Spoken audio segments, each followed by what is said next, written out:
সুপ্রিয় শিক্ষার্থী বন্ধুরা, আশা করি তোমরা ভালো আছো, তাই না? সুস্থ আছো, সুন্দর আছো।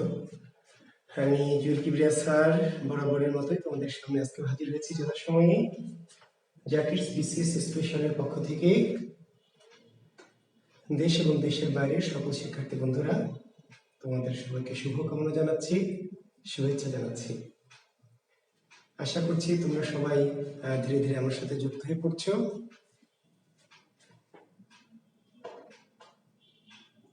হ্যাঁ, তোমরা যুক্ত হলে আমরা ক্লাস শুরু করবো, তাই না?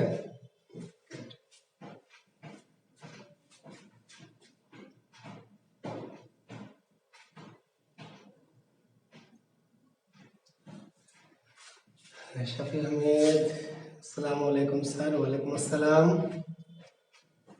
জাহিদ হাসান, হ্যাঁ ভালো আছি।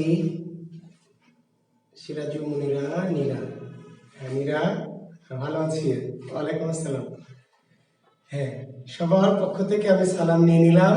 ওয়ালাইকুম আসসালাম ওয়া রাহমাতুল্লাহি ওয়া বারাকাতুহু।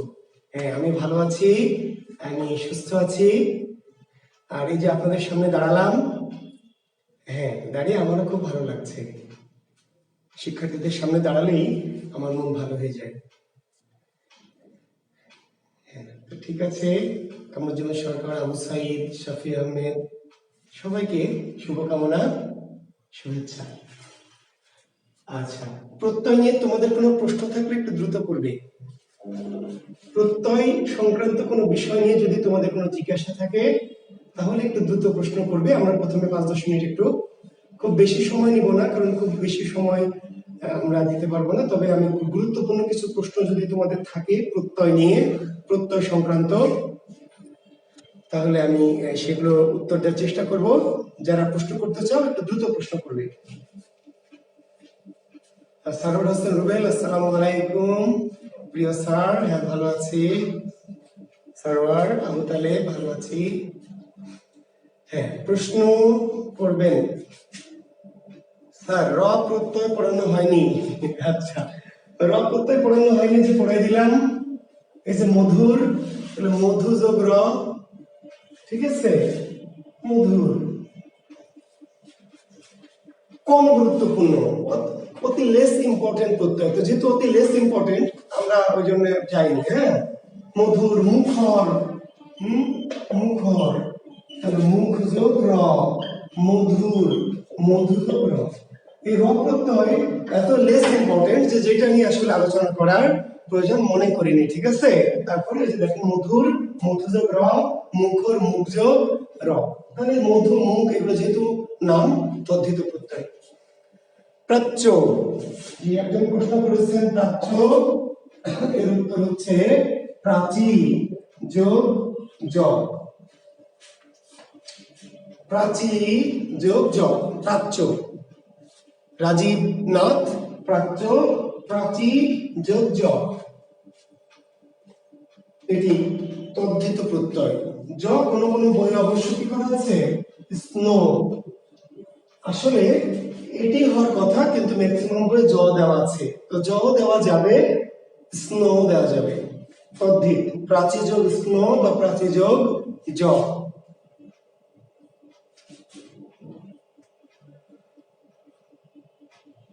আজকে শব্দ প্রকরণ, আশরাফুল শাহিন, আজকে বাবা পড়বো শব্দ প্রকরণ।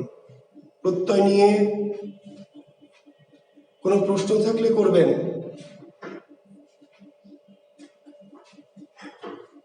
কৃত প্রত্যয় নম, হ্যাঁ নাম যোগ র, কৃত প্রত্যয় নম মানে নমো, নমস্কার থেকে নম যোগ র। রান্না প্রত্যয়ের মূল, সহজ, বই তো দেওয়া আছে, আমাকে বলে দিতে হবে কেন? রান্না এর মূল রাগ, রাগ যোগ না, রাগ যোগ না, কোন বই লেখা আছে রাগ যোগ অনা। রান্না প্রত্যয়ের মূল রাগ, জি মুস্তাফিজুর রহমান বাবা। রাধনা প্রত্যয়ের মূল, রান্না প্রত্যয়ের মূল হচ্ছে রাধ, রাধ। লিখিত, লিখ যোগ কয় তয়ে। আচ্ছা, রাজীবনাথ সৌরজে গতদিন লিখে দিলাম, গদ্ধব রাজীবনাথ গাধা, গতদিন যে সৌর লিখে দিলাম, কি করলি? গতদিন যে সৌর পড়ালাম, গতদিন যেটা লিখে দিলাম ওইটা আবার প্রশ্ন করলি, তো কেমনে করে হবে? গতদিন সৌর লিখে দিয়েছি না? সভ্য, এটি সন্ধি সাধিত শব্দ। লাবণী সরকার, সভ্য মূলত সন্ধি সাধিত শব্দ। তাও যদি প্রত্যয় দেয় তাহলে দেওয়া যাবে দুইভাবে, সভাযোগ কি স্ন অথবা সভাযোগ জ। প্রত্যয় আসলে সভাযোগ স্ন আর সন্ধি সভাযোগ জ, তো অনেক জায়গায় প্রত্যয় সভাযোগ জ দেওয়া আছে, ঠিক আছে?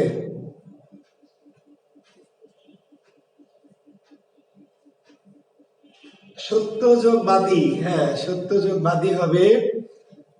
সত্যযোগবাদী স্যার, আপনি নায়ক, গায়ক, কবি, সাহিত্যিক এবং আমাদের স্যার। আচ্ছা জি, ঠিক আছে। আচ্ছা, লামিন লেমন জি, থ্যাংক ইউ। রিয়াদ ভাই কিছুদিন মনে হয় ক্লাস নিতে পারবেন না, এই কয়েকদিন কি নিয়মিত ক্লাস নিতে যাবে স্যার? আমি প্রশ্ন চেয়েছি বিদ্যান, বিদ্যান প্রত্যয় করা যাবে না, বিদ্যান প্রত্যয় সাধিত শব্দ নয়। জাহিদ হাসান, বিদ্যান প্রত্যয় সাধিত শব্দ নয়।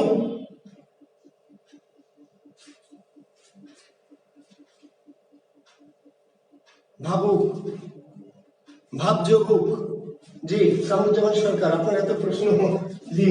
ভাবুক ভাই, ভাবুকের যদি সন্ধি করতে বলে সন্ধি ভৌযোগুক, আর প্রত্যয় করতে যদি বলে তাহলে ভাবযোগ কি উক, ভাবযোগুক কৃত প্রত্যয়। একইভাবে কামরুজ্জামান মিশুক, মিশুক তাহলে কি হবে? মিশযোগ উক, বুঝতে পারলেন? মিশুক, ভাবুক, উক প্রত্যয়। প্রচলন যোগ ইত, হ্যাঁ মাদক দমনের পরীক্ষা এটা আসছে স্যার, কনফিউশন আছে স্যার। প্রচলিত, প্রচলন, প্রযোগ চলন, হ্যাঁ প্রচলন যোগ ইত লেখা যাবে। মুস্তাফিজুর রহমান। শত্রুতা জি, বাপ্পি, সারওয়ার হোসেন বাপ্পি, দেখেন জি শত্রুতা, খুব সহজ ভাই। আমি এত সিম্পল এত হালকা জিনিস করাইনি, একটু অ্যাভয়েড করেছি। শত্রু যোগ তা, শত্রু যোগ তা ভাই। মুখরতা, তাহলে মুখর যোগ তা।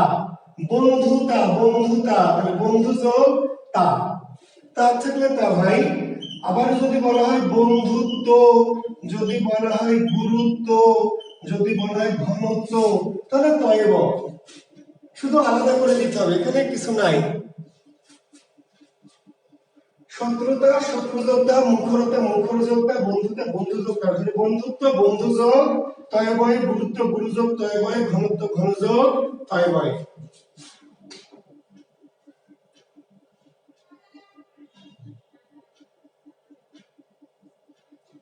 জি, ভাবি ভাবযোগী। সাম্য সংযোগ জ, সাম্য সংযোগ জ অথবা সংযোগ কি স্ন। লাবণী নাকি এটা প্রশ্ন করেছেন? সাম্যকে প্রশ্ন করলো লাবণী সরকার। সাম্য সংযোগ জ অথবা সংযোগ কি স্ন করা যাবে। প্রচলিত তো করেছেন জি। চলমান গতদিন করে দিলাম যে এস এম আসার, আপনারা ক্লাস করেন না কেন, অযথা প্রশ্ন করেন কেন বলেন তো? ক্লাস না করে প্রশ্ন করা যাবে না তো ভাই। চলমান গতদিন তো লিখে দিলাম, করে দিলাম ক্লাসে, আবার প্রশ্ন করলেন চলমান কি হবে স্যার, কেমনে করবো? চলমান গতদিন লিখে দিলাম না, শুরুতে করেছি প্রত্যয় চলমান দিয়ে। হ্যাঁ, শ্রদ্ধাটা বুঝিয়ে দিব কেমনে সাব্বির তুষার? যেটা ব্যতিক্রম, যেটা স্পেশাল সেটা বুঝাবো কেমনে বলেন? যদি বোঝানো যাবে তাহলে ব্যতিক্রম কেমনে হবে? সহজ কথাটা বোঝেন না? যেটা বিশেষ, যেটা ব্যতিক্রম, সেটা যদি বুঝাই যদি দিতে পারি তাহলে সেটা কেমনে ব্যতিক্রম হবে বলেন? এই কথাটুকু বুঝেন নাই? যখনই কোনো একটা শব্দ বললাম যে ব্যতিক্রম বা বিশেষ, তাহলে বুঝতে হবে সেটা বুঝিয়ে দেওয়া যাবে না। যদি বুঝিয়ে দেওয়া যেত, এই কথা মনে রাখবেন, যদি বুঝিয়ে দেওয়া যেত, ব্যাখ্যা করা যেত, তাহলে সেটা কেমনে বিশেষ হবে? তাহলে সেটা কি বিশেষ থাকবে? আর বুঝিয়ে দেওয়া গেলে বিশেষ থাকবে না। জি, ক্লাস এখন শুরু করব। আর অভি রহমান, এই জন্যই তো আমি প্রশ্ন করি না। কেন করেন অভি রহমান, কেন প্রশ্ন করেন না বলেন তো, কোন জন্য? স্যার আমার কোশ্চেনটা প্লিজ। সুমাইয়া ইসলাম, সুমাইয়ার প্রশ্ন কই? সুমাইয়া তোমার প্রশ্ন কই, আরেকবার করো। সুমাইয়া প্রশ্নটা আরেকবার করো। আত্মঘাতী, জি,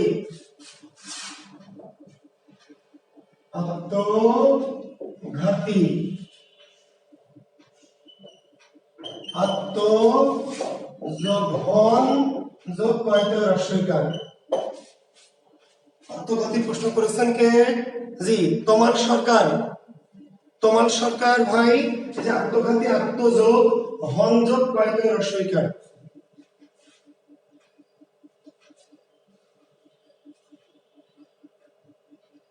জি ধন্যবাদ। সুমাইয়া ইসলাম প্রশ্ন কই, তাড়াতাড়ি করেন। সুমাইয়া ইসলামের প্রশ্ন কই? আচ্ছা তাহলে আমরা পরের লেকচারে চলে যাচ্ছি। জি, আত্মঘাতী, এটা একটি ভালো প্রশ্ন পেয়েছি আমি। আত্মযোগ হন যোগ কি?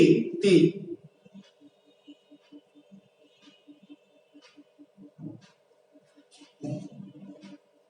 আজকে প্রশ্ন লেখেন শব্দ প্রকরণ।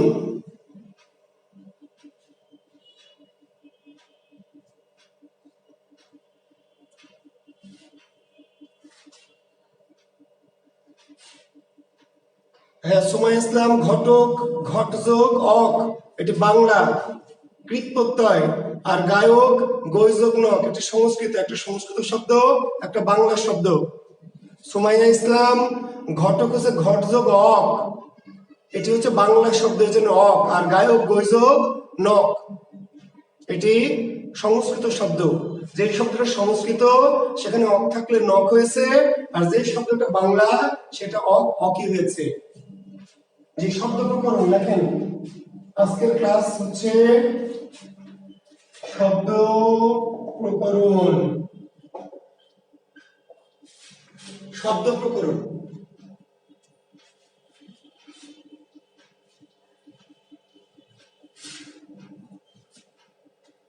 লেখেন। প্রকরণ শব্দের অর্থ প্রকারভেদ। প্রকরণ শব্দের অর্থ প্রকারভেদ লেখেন। প্রকরণ শব্দের অর্থ প্রকারভেদ।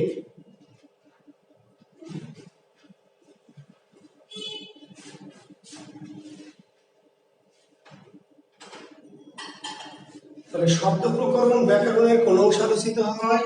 লিখে নেন শব্দ বা রূপতত্ত্বে। শব্দ প্রকরণ ব্যাকরণের কোন অংশ আলোচিত হয়? এর উত্তর লিখবেন কি? শব্দ বা রূপতত্ত্বে।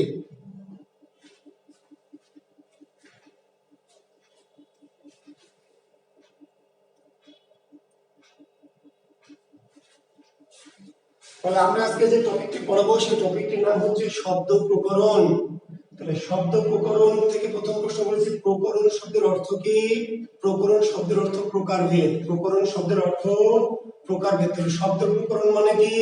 শব্দের প্রকারভেদ। তাহলে শব্দ প্রকরণ ব্যাকরণের কোন অংশ আলোচিত হয়? শব্দ বা রূপতত্ত্বে। ঠিক আছে, শব্দ বা রূপতত্ত্বে। জি দেখেন। এখন শব্দকে প্রধানত তিন ভাগে ভাগ করা হয়। শব্দকে প্রধানত তিন ভাগে ভাগ করা হয়। কি কি? একটি হচ্ছে গঠনগত, একটির নাম হলো অর্থগত, আর একটির নাম হলো উৎসগত।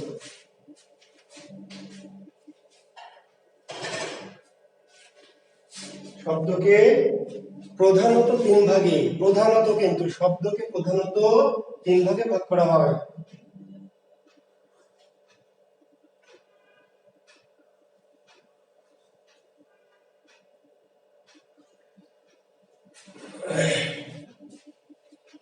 এটি গঠনগত, অর্থগত, উৎসগত। কিংবা কোনো বই লেখা আছে গঠন অনুসারে, অর্থ অনুসারে, উৎস অনুসারে। কোন বই লেখা আছে গঠনের ভিত্তিতে, অর্থের ভিত্তিতে, উৎসের ভিত্তিতে। গঠনগতভাবে শব্দ কয় প্রকার? গঠনগতভাবে শব্দ দুই প্রকার, লিখে নেন। গঠনগতভাবে বা গঠনের ভিত্তিতে বা গঠন অনুসারে শব্দ দুই প্রকার, কি? মৌলিক এবং সাধিত। মৌলিক এবং কি সাধিত।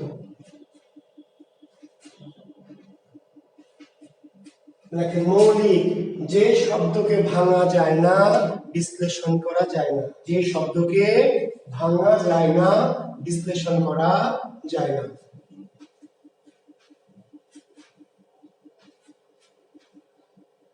সেটি মৌলিক। যে শব্দকে ভাঙা যায় না, বিশ্লেষণ করা যায় না, মৌলিক। আর সাধিত কি তাহলে বলেন? আমার বলে দিতে হবে, যে শব্দকে ভাঙা যায়, বিশ্লেষণ করা যায়। মৌলিক হচ্ছে যে শব্দকে ভাঙা যায় না, বিশ্লেষণ করা যায় না, আর সাধিত হলো যে শব্দকে ভাঙা যায়, বিশ্লেষণ করা যায়।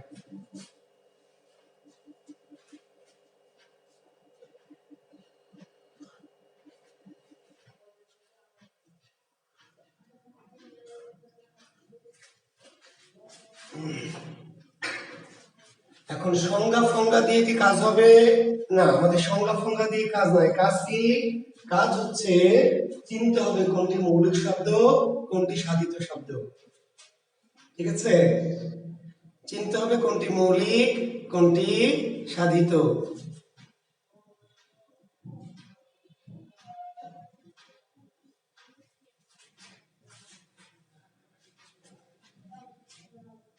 বাংলা বানান প্রতিদিন শিখলে সুবিধা হইতো, আর বানান প্রতিদিন শিখলে অন্য কিছু কবে শিখবেন?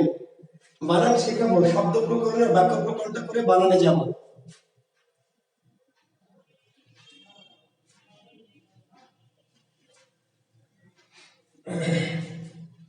আচ্ছা, মৌলিক এবং কি সাধিত। এখন দেখেন, পরীক্ষায় প্রশ্নটা করবে এমন যে গোলাপ, ভালো করে মনোযোগ দিবেন, গোলাপ এই শব্দটা মৌলিক নাকি সাধিত? মানে হলো গোলাপ শব্দটিকে ভাঙা যায় নাকি যায় না? ভাঙা যায় নাকি যায় না? তাহলে গোলাপকে ভাঙা যাবে না, গো যোগ লাভ হবে না, গোলাপ।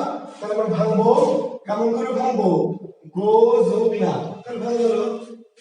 আচ্ছা, তা যদি না করি তাহলে এইভাবেও তো ভাঙতে পারি, গোল যোগ কি আপ। হয়নি? ভাঙা হয়নি? না, হয়নি। গোলাপ শব্দটিকে ভাঙা যায় না। কেন ভাঙা যায় না? গোলাপটাই হচ্ছে মূল বা আসল। গোলাপকে আর কোনোভাবে ছোট করা যাবে না, কারণ গোলাপ এটি হলো এই শব্দটার কি একদম বেস ফর্ম, মূল ফর্ম, আসল ফর্ম। কিন্তু শব্দটা যদি হতো গোলাপি, গোলাপি, তাহলে এইবার এটাকে কি ভাঙা যেত, গোলাপিটা ভাঙা যেত।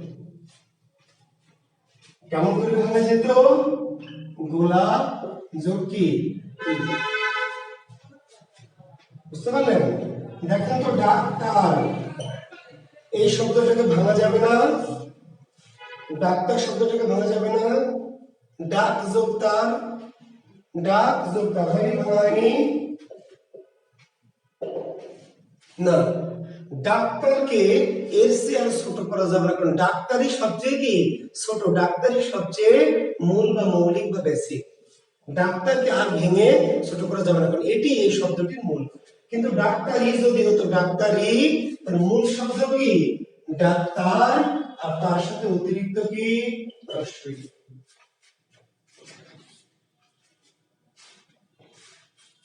দেখেন তো কি শব্দ হাত, এটাকে ভাঙা যায় না যায় না? বলেন তো, হাতকে ভাঙা যায় না যায় না?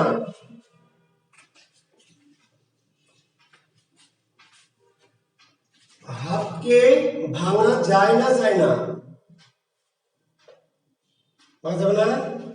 দেন দেখি হাত, অনলাইনে তো নিতে পারছি না, হাতটা দেন, ভাঙা যায় কিনা দেখি। হ্যাঁ, ডাস্টার দিয়ে বাড়ি দিলে ভাঙবে না হাত?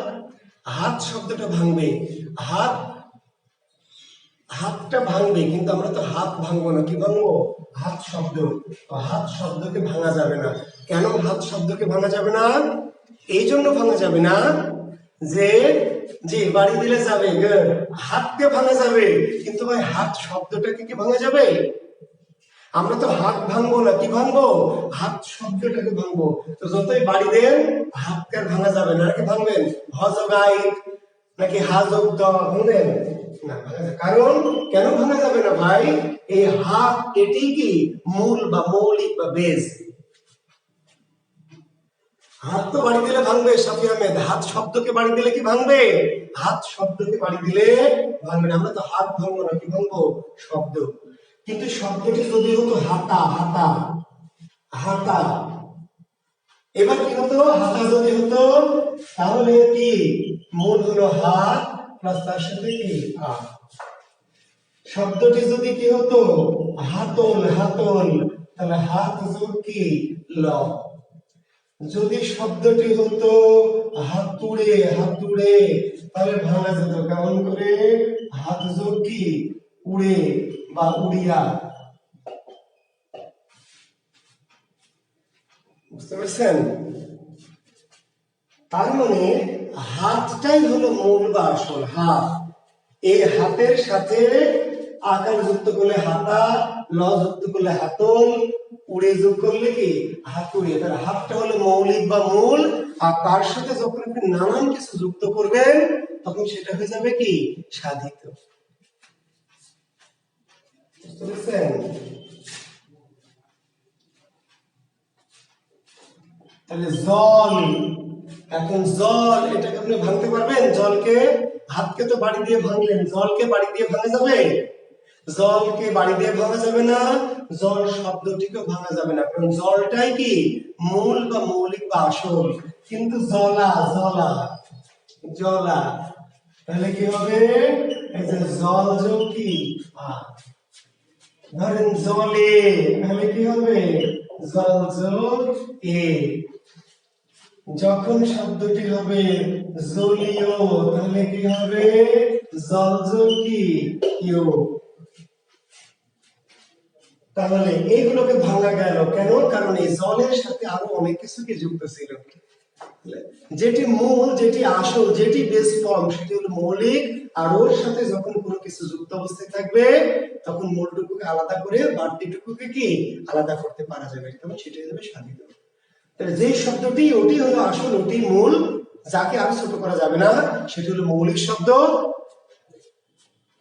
আর কি যখন ওই মূলের সাথে আরো কিছু যুক্ত থাকবে তখন সেটিকে ভাঙা যাবে, তখন সেই শব্দটির নাম হবে সাধিত। ক্লিয়ার?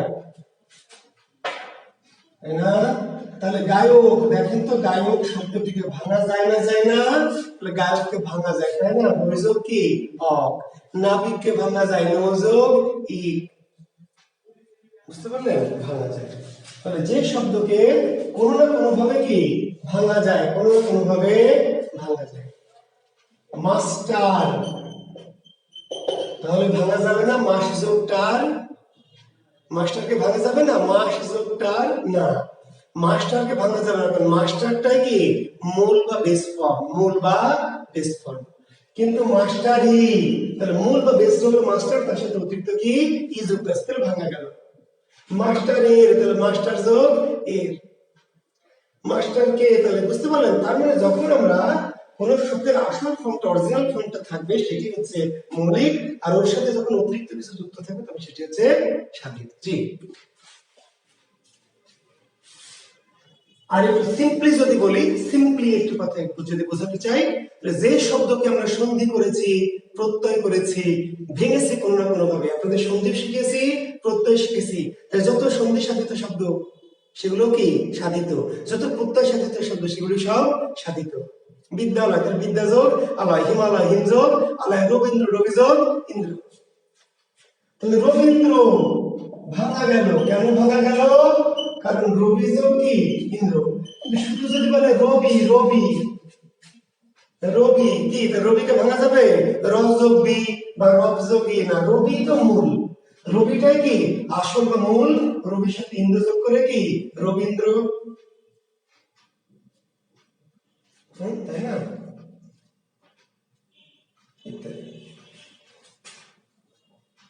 প্রাণ, তাহলে প্রাণকে ভাঙা যাবে না, প্রাণকে আর ভাঙা যাবে না, প্রাণটাই কি মূল। এটাই মূল।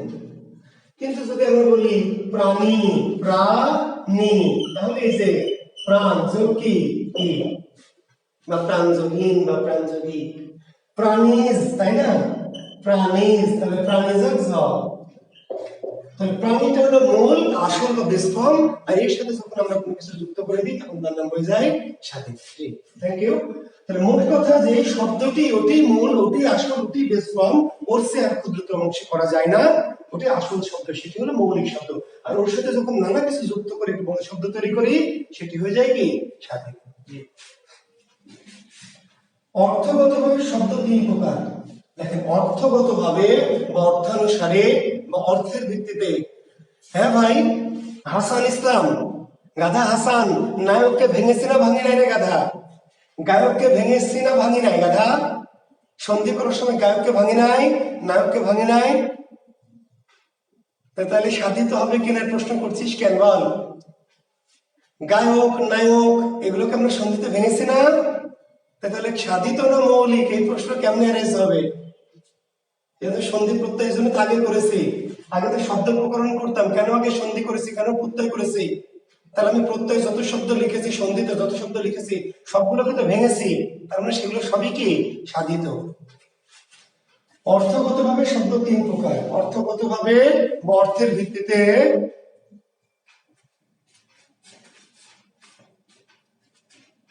দেখেন, এই যে কামরুজ্জামান সরকার একটা ছাত্র পেয়েছে, দেখেন বলছে স্যার মৌলিক শব্দগুলো একটু লিখে দিবেন স্যার। দেখছেন কি ছাত্র, মৌলিক শব্দগুলো লিখে দেবো। মৌলিক শব্দ কি দুইটা না চারটারে গরু? মৌলিক শব্দ তো কোটি কোটি, বাংলা ভাষায় মৌলিক শব্দ তো কোটি কোটি কোটি কোটি, আমি কেমনে লিখে দিব মৌলিক শব্দগুলো বল? কামরুজ্জামান সরকার গাধা, বাংলা ভাষায় মৌলিক শব্দ কয়েক কোটি, তা আমি কেমনে লিখে দিব তোকে কয়েক কোটি শব্দ?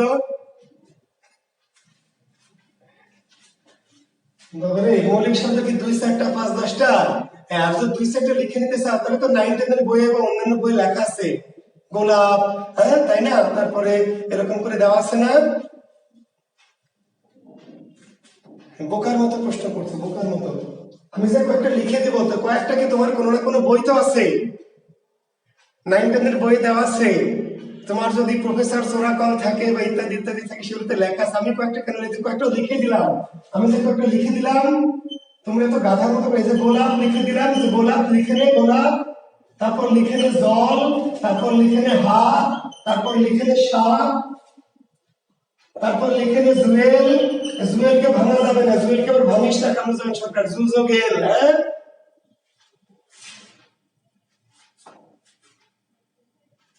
এই যে মাথা, তাহলে মাথাকে আবার ভাঙিস না, যে মাথা জোগা, ঠিক আছে? এই যে নাক, এই যে চোখ, এই যে মুখ, এই যে বুক, এগুলো ভাঙা যায় না, কেমনে লিখে দিব? এই যে ওয়াহিদ আশা লিখে দিছে, গুড। বই, কলম, ফুল, চেয়ার, টেবিল, থ্যাংক ইউ। বোকার মতো প্রশ্ন করবি না, বোকার মতো করবি না বাবা, একটু স্মার্ট হও। মৌলিক শব্দ তো কোটি কোটি, যা বলবি সব মৌলিক। যে কলম একটা মৌলিক, চেয়ার মৌলিক, টেবিল মৌলিক, নাক কান চুল সবই তো মৌলিক। মৌলিক কত লিখবো? লেখ। অর্থগতভাবে শব্দ তিন প্রকার, লেখ। অর্থগতভাবে শব্দ তিন প্রকার। কি কি লেখ? একটা হলো যৌগিক, একটি হলো রূঢ় বা রূঢ়ি, আর একটির নাম হলো যুগ্ম। অর্থগতভাবে, অর্থগতভাবে, হ্যাঁ ঠিক বলেছ, তাহেরি মৌলিক শব্দ নয়, তাহেরি হচ্ছে তাহের যোগ ই। অর্থগতভাবে অর্থের ভিত্তিতে অর্থানুসারে শব্দ তিন প্রকার। কয় প্রকার? তিন প্রকার। কি কি? যৌগিক শব্দ, রূঢ় বা রূঢ়ি শব্দ এবং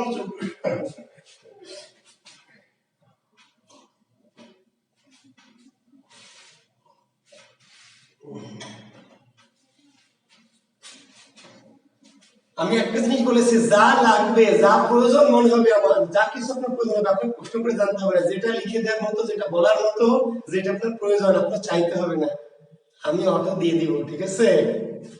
জি। তাহলে অর্থগতভাবে শব্দ তিন প্রকার। অর্থগতভাবে শব্দ তিন প্রকার। কি কি? যৌগিক, রূঢ় বা রূঢ়ি এবং যৌগ। লিখেছেন? এবার আমরা ব্যাখ্যায় যাব। আসবে নিশ্চয়ই কোনটি যৌগিক শব্দ, কোনটি রূঢ় বা রূঢ়ি শব্দ, কোনটি যৌগ শব্দ। একটা শব্দ দিয়ে বলবে এটি কি জাতীয় শব্দ। তাহলে আমি এবার একটু ব্যাখ্যায় যাব, আপনারা খেয়াল করবেন, মনোযোগ দিবেন, অতি মনোযোগ লাগবে আমার, অতি মনোযোগ। হালকা মনোযোগে কাম হবে না, অতি মনোযোগ লাগবে, ঠিক আছে? এইখানে না, এইখানে না, কোথায়? এইখানে, এইখানে, জি। দেখেন, একটি শব্দ হচ্ছে গোলাপি। আমরা একটু আগে ভেঙেছি গোলাপি, কিভাবে ভেঙেছি? গোলাপ যোগ দীর্ঘই। আমরা একটি শব্দকে ভেঙেছি কি? ডাক্তারি। একটু আগে আমরা লিখেছিলাম ডাক্তারি যোগ ই। আমরা একটা শব্দ ধরে লিখেছি সন্ধিতে নাবিক, এটা লিখেছি কি? মৌজুল ই। আমরা একটা শব্দ লিখেছি গায়ক, ইকুয়াল টু গয়জুল অক। আমরা একটা শব্দ ধরে লিখেছিলাম গবেষণা, ইকুয়াল টু গবেষণা। আমরা একটা শব্দ লিখেছিলাম সন্দেশ, ইকুয়াল টু সংযোগ দেশ। আমরা একটা শব্দ লিখেছিলাম তেল, ইকুয়াল টু তেল যোগ কি? স্নো। হ্যাঁ, সম্ভব হলে একটু দ্রুত লিখে নেবেন, একটু দ্রুত চাইলে লিখবেন, না লিখলে কোনো সমস্যা নাই। তো লিখতে চাইলে লেখেন, আপনারা না লিখতে পারলে আমার মন খারাপ করেন যে স্যার 500 টাকা দিয়ে ভর্তি হলাম, এই করছে, আপনি লিখতে দেন না, তাই না? টাকাগুলো চলে গেল, না লিখলে কেমনে মুখস্থ করবো রুমে গিয়ে, তাই না? জি। তাহলে গোলাপি, গোলাপ যোগ ই, ডাক্তারি, ডাক্তার যোগ ই, নাবিক নৌ যোগ ই, গায়ক গৈ যোগ হক, গবেষণা যোগ ইসনা, সন্দেশ সংযোগ কি? দেশ, তেল তিল যোগ স্নো।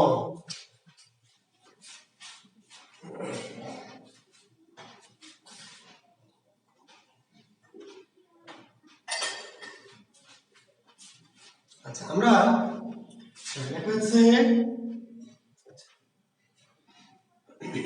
আমরা গতদিন বা তার আগের দিন প্রত্যয় পড়িয়েছি। প্রত্যয় তখন বলেছি, মনে আছে যে কি? যে দুটি অংশ পাওয়া যায়, মনে আছে না? শব্দকে ভাঙলে কয়টা অংশ পাওয়া যায়?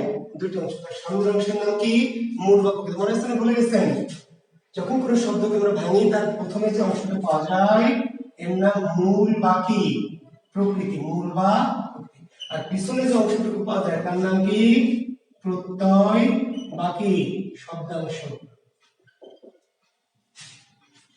কোন শব্দকে ভাঙলে তার প্রথম যে অংশটি পাওয়া যায় তার নাম মূল বা প্রকৃতি, আর পরের অংশটুকুর নাম হচ্ছে প্রত্যয় বা শব্দাংশ। তাহলে প্রত্যেক শব্দকে ভেঙে আমরা একটা মূল পেয়েছি, একটা শব্দাংশ পেয়েছি, একটা মূল পেয়েছি, শব্দাংশ পেয়েছি, মূল পেয়েছি একটা মূল। ওকে। গোলাপির মূল কি? গোলাপ। ডাক্তারের মূল কি? ডাক্তার। নাবিকের মূল কি? নৌ। গায়কের মূল কি? গই। গবেষণার মূল গো। সন্দেশের মূল সম। তেলের মূল তিল। ঠিক আছে? ওকে। গোলাপি এর মূল গোলাপ। গোলাপি শব্দের অর্থ নির্ভর করে কার উপর? গোলাপের উপর। গোলাপি, ভালো করে শুনেন, গোলাপি এই শব্দের অর্থটা নির্ভর করে কার উপর? গোলাপের উপর, গোলাপ মূলের উপর। গোলাপি তৈরি হয় কি দিয়ে? গোলাপ দিয়ে। গোলাপ ছাড়া অন্য কিছু দিয়ে কি গোলাপি হয়? রজনীগন্ধা দিয়ে গোলাপ হবে? গোলাপি হবে? বেলি দিয়ে গোলাপি হবে? জবা দিয়ে গোলাপি হবে? গোলাপি হতে কি লাগবে? গোলাপ লাগবে, গোলাপ মূল। গোলাপি এই শব্দের অর্থ নির্ভর করে কার উপর? মূল, গোলাপের উপর। ডাক্তারের মূল কি? ডাক্তার। তাহলে ডাক্তারি এই শব্দের অর্থ নির্ভর করে কার উপর? ডাক্তারের উপর। ডাক্তারের উপর, ডাক্তার যে সে ডাক্তারি করবে। মাস্টার, ডাক্তারের সাথে মাস্টারের কোনো সম্পর্ক আছে? যে গান গায় সে ডাক্তারি করতে পারবে, যে ছবি আঁকি সে ডাক্তারি করতে পারবে। ডাক্তারি শব্দের অর্থ নির্ভর করে কার উপর? মূল। ডাক্তারের উপর। নাবিকের মূল কি? নৌ। নৌ মানে নৌকা বা নৌযান। নৌ মানে নৌকা বা নৌযান। নাবিককে যে নৌকা বা নৌযান চালায়, নৌযান যে চালায় সে নাবিক। আমি যে মোটরসাইকেল চালাই তাহলে আমি কি নাবিক? আমি মাবিক। যে রিক্সা চালায় সে কি নাবিক? যে ট্রাক চালায় সে কি নাবিক? সে তো টাবিক। নাবিক শব্দের মূল কি? নৌ। তাহলে যে নৌযান চালায়, অর্থাৎ নাবিক শব্দের অর্থ নির্ভর করে কার উপর? মূলের উপর। মূল কি? নৌ। গায়কের মূল কি? গই। গই মানে কি? গান। তাহলে গায়ক শব্দের অর্থ নির্ভর করে কার উপর? গই মানে গানের উপর। গান ছাড়া কি গায়ক হবে? ক্লাস নিয়ে গায়ক হয়ে যাবে? ছবি যে আঁকবে সে কি গায়ক হবে? যে রিক্সা চালাবে সে কি গায়ক হবে? গায়ক হতে হলে তাকে কি করতে হবে? গান গাইতে হবে। গায়কের মূল কি? গই। গই গান। তাহলে গায়ক শব্দের অর্থ নির্ভর করে কার উপর? গানের উপর। গবেষণা শব্দের মূল কি? গো। গো মানে কি? গরু। হাসেন না, গো শব্দের অর্থ কি? গরু। তাহলে গবেষণা এই শব্দের অর্থের সাথে এর মূল গোয়ের সম্পর্ক কি? গরুর সম্পর্ক কি? গরু নিয়ে গবেষণা না গরুর দুধ খেয়ে গবেষণা? বলেন। গবেষণা হলো শব্দ, এর মূল দিয়েছি আমরা গো, তাই না? গবেষণার কি? গবেষণা। তাহলে গবেষণার সাথে মূল গোয়ের সম্পর্ক কি? গরুর সম্পর্ক কি? কোনো সম্পর্ক নাই। সম্পর্ক নেই। মূলের সাথে শব্দের সম্পর্ক নাই। ভালো করে শোনেন। সন্দেশের মূল কি? সম। সন্দেশের মূল সম। সন্দেশের অর্থের সাথে সমের সম্পর্ক কি? তেল। এর মূল তিল। মূল। তেল কি দিয়ে হয়? তিল দিয়ে হয়, হয়তো তিল দিয়ে হয়। আর কিছু দিয়ে হয় না? তিল ছাড়া আর কিছু দিয়ে? নারকেল দিয়ে তেল হবে না, সয়াবিন দিয়ে তেল হবে না, সূর্যমুখী দিয়ে তেল হবে না। তাহলে তেলের যে মূল তিল, তেলের অর্থ কি শুধু তিলের উপর নির্ভর করে আছে?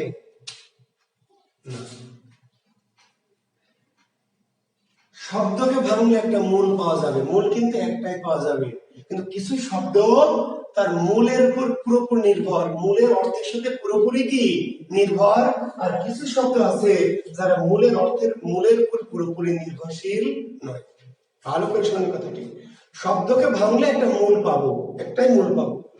শব্দের শব্দটি ওই মূলের সাথে যদি পুরোপুরি নির্ভরশীল হয় অর্থগত ভাবে, তাহলে সেটি যৌগিক। তাহলে সেটি কি? যৌগিক। যৌগিক। যৌগিক। আর শব্দের অর্থ যদি পুরোপুরি মূলের উপর নির্ভরশীল না হয়, তাহলে তার নাম কি? রূঢ়। রূঢ় বা রূঢ়ি। এখন সংজ্ঞাটা একটু লিখে নেন। অনেকে সংজ্ঞা লিখতে পছন্দ করেন, যেহেতু লেখেন যৌগিক। যৌগিক লেখেন।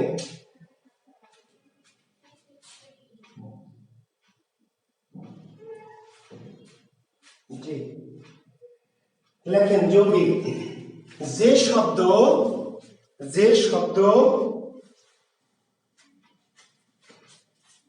তার মূলের উপর কি অর্থগতভাবে সম্পূর্ণ নির্ভরশীল। যে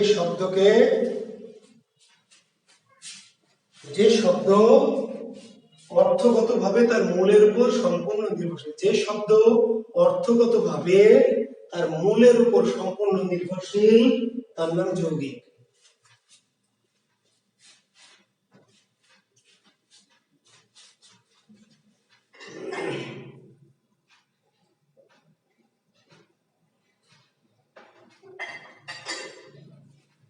যে শব্দ অর্থগতভাবে মূলের উপর সম্পূর্ণ নির্ভরশীল তাকে বলা হয় যৌগিক। আমি আবার ব্যাখ্যা দেব, সমস্যা নেই, সংজ্ঞাটা লিখে নেন। আর যে শব্দ অর্থগতভাবে সম্পূর্ণরূপে মূলের অনুগামী নয়, অর্থাৎ মূলকে অনুসরণ করে না। যে শব্দ অর্থগতভাবে সম্পূর্ণরূপে মূলের অনুগামী নয় তথা মূলকে অনুসরণ কি করে না,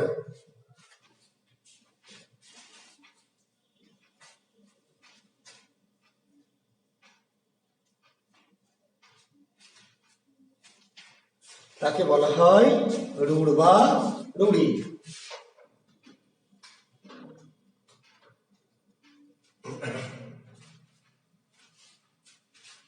তাকে বলা হয় রুল বা রুই।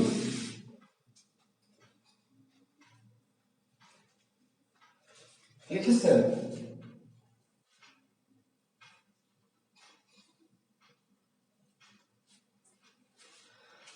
আচ্ছা, এখন আমি আবার একটু ব্যাখ্যায় যাচ্ছি, ঠিক আছে?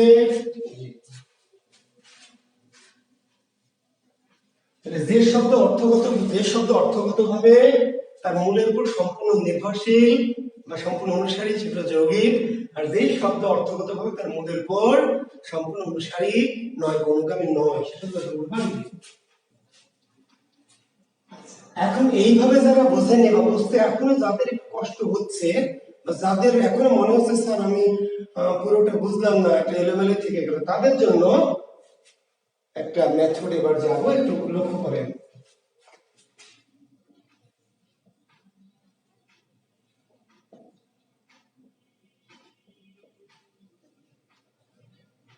এই মেয়েটার নাম হচ্ছে সুমি।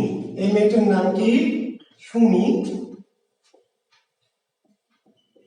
এই ছেলেটার নাম হলো সুমন। এটা সুমি আর এটাকে সুমন। সুমি আর সুমন একই ক্লাসে পড়ে, একই সাথে কলেজে যায়, একই সাথে প্রাইভেটে যায়, একই সাথে বাজারেও যায়, একই সাথে ঘুরে, এবং একসময় দেখা গেল যে দুজন শুধু কি দুজন শুধুই দুজন, আর কেউ কাউকে ছাড়া আর কিছু বোঝে না। সুমি সুমন ছাড়া আর কাউকে বোঝে না, অর্থাৎ সুমনই সুমির জীবন মরণ সবকিছু, সবকিছু। এমনকি সালমান খান যদি আসে তাও সুমি বলছে যে ঠাই নাই ছোট সে তরি, আমারই সুমন জানে গিয়েছে ঘুরি। অর্থাৎ সবকিছু তার কি সুমন ছাড়া সে কিছুই দুনিয়ার বোঝে না। সুমন কালো হোক, টেপা হোক, স্যাপটা হোক, বুঝতে পারলেন, গরিব হোক, গাধা হোক, যাই হোক, সুমির জীবন মরণ মন প্রাণ সবকিছুই কি সুমন।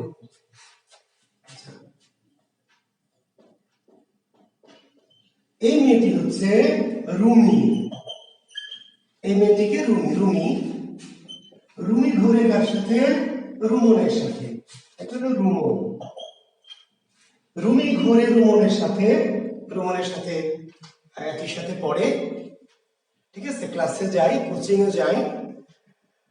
আমরা মনে করি দেখে যে রুমির সম্পর্ক রুমনের সাথে, রিক্সায় উঠে কখনো কখনো বাজারেও যাই, মনে হয় যে রুমি আর রুমনের কি প্রেম সম্পর্ক।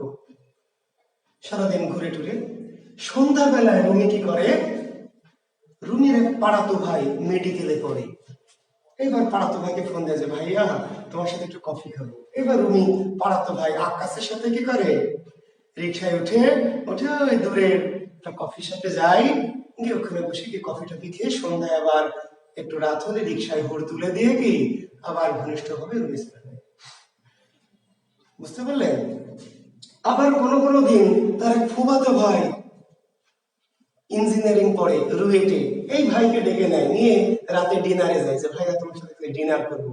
ভাই তাকে নিয়ে অন্ধকার যে ইয়েগুলো আছে তাই না, রেস্তোরাঁ গুলো অন্ধকার ভাব, লাইট ক্যান্ডেল জ্বালানো থাকে, রাতে ঘনিষ্ঠ হয়ে বসে কি ওই ফুফাতো ভাইয়ের সাথে সে মজা নেয় আর কি, দেবার রুমে যায়। রাতে গিয়ে তার এক ভাই থাকে ঢাকাতে, ঢাকা ভার্সিটিতে পড়ে, তো বলছে ভাইয়া এই রাজশাহীতে জানো কোনো ছেলেই নাই, ঢাকা ছাড়া আমার ভালো লাগে না, তুমি ভাইয়া কেন আসো না, আমার একদম মন খারাপ হয়, তুমি ঢাকাতেই থাকো, রাজশাহীতে আসো, আমি কিন্তু ভাইয়া ঢাকায় চলে যাবো।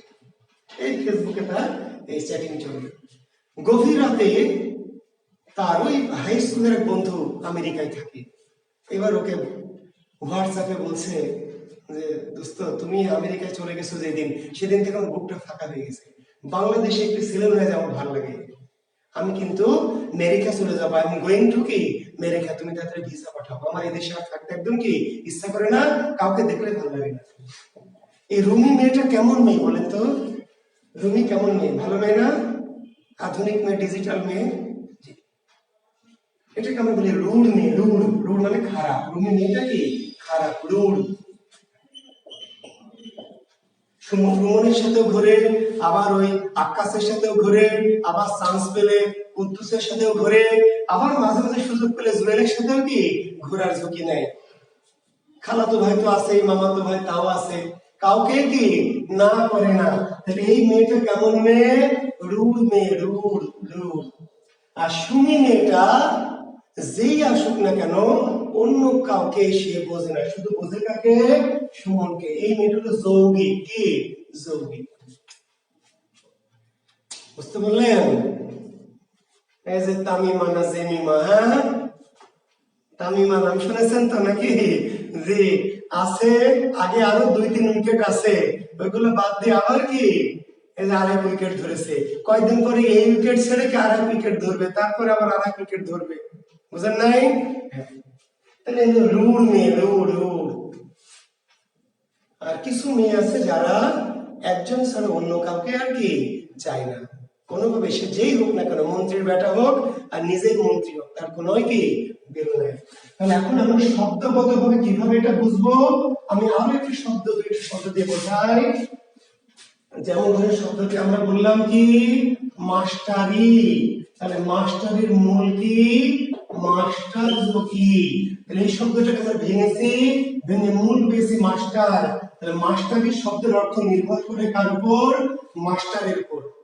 মাস্টার ছাড়া অন্য কিছুতে মাস্টারি হবে? দোকানদারি করলে মাস্টারি হবে? আলু পটল বেচতে মাস্টারি হবে? মাস্টারি শব্দের অর্থ পুরোপুরি নির্ভর করে কার উপর? মাস্টার। একটি শব্দ হলো হস্তি। হস্তি শব্দ, হস্তি এটাকে ভাঙলে পাওয়া যায় হস্ত যোগ ইন। ভালো করে লক্ষ্য করেন, হস্তির ভাঙলে পাওয়া যাবে কি? হস্ত যোগ ইন। তাহলে হস্তির মূল কি? হস্ত। হস্ত মানে কি? হাত। তাহলে হস্তির এই অর্থের সাথে হাতের মিল কি? যার হাত আছে সে হাতি, যার হাত আছে সে হাতি না। তাহলে হস্তি শব্দের অর্থের সাথে এই মূল হস্তের কোনো মিল নাই। হস্তিকে ভেঙে মূল পেয়েছে হস্ত বা হাত, কিন্তু হস্তি শব্দের অর্থের সাথে এই হস্তের মিলের যে পাশে আছে তার সাথে অর্থের তেমন কোনো বাধ্যবাধকতা নাই। স্বামী আছে থাকগা, তার পাশে আরো অনেকে আমার আছে, আছে আছে মূল একজন তো থাকা লাগবে, একজন স্বামী আছে কিন্তু আরো অনেকে তলে তলে অনেকে আছে। যেই শব্দ তার মূলকে পুরোপুরি অনুসরণ করে না, মূলের সাথে তার অর্থের তেমন কোনো সংশ্লিষ্টতা নাই, সেটা কি? রূঢ়। সেটা কি? হস্তি কি শব্দ? রূঢ় শব্দ। বুঝতে পারলেন? তেল কি শব্দ? রূঢ় শব্দ। গবেষণা কি শব্দ? রূঢ় শব্দ। কিন্তু মাস্টারি, ডাক্তারি, গোলাপি, হ্যাঁ এগুলো কি সাধিত শব্দ, কি যৌগিক শব্দ। ক্লিয়ার? তাহলে জি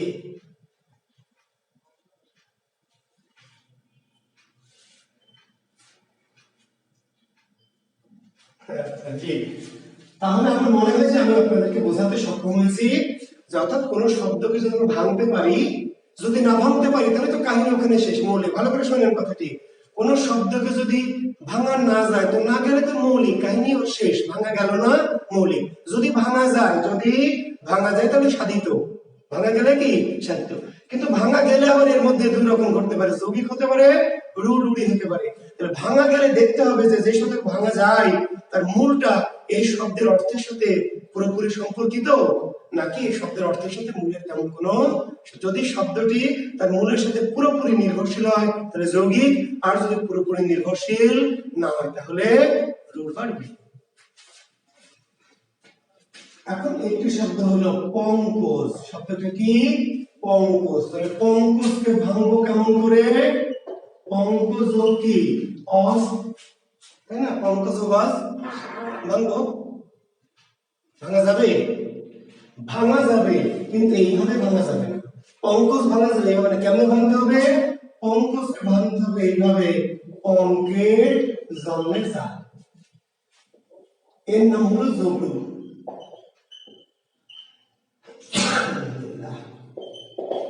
এর নাম যোগ। এর নাম কি?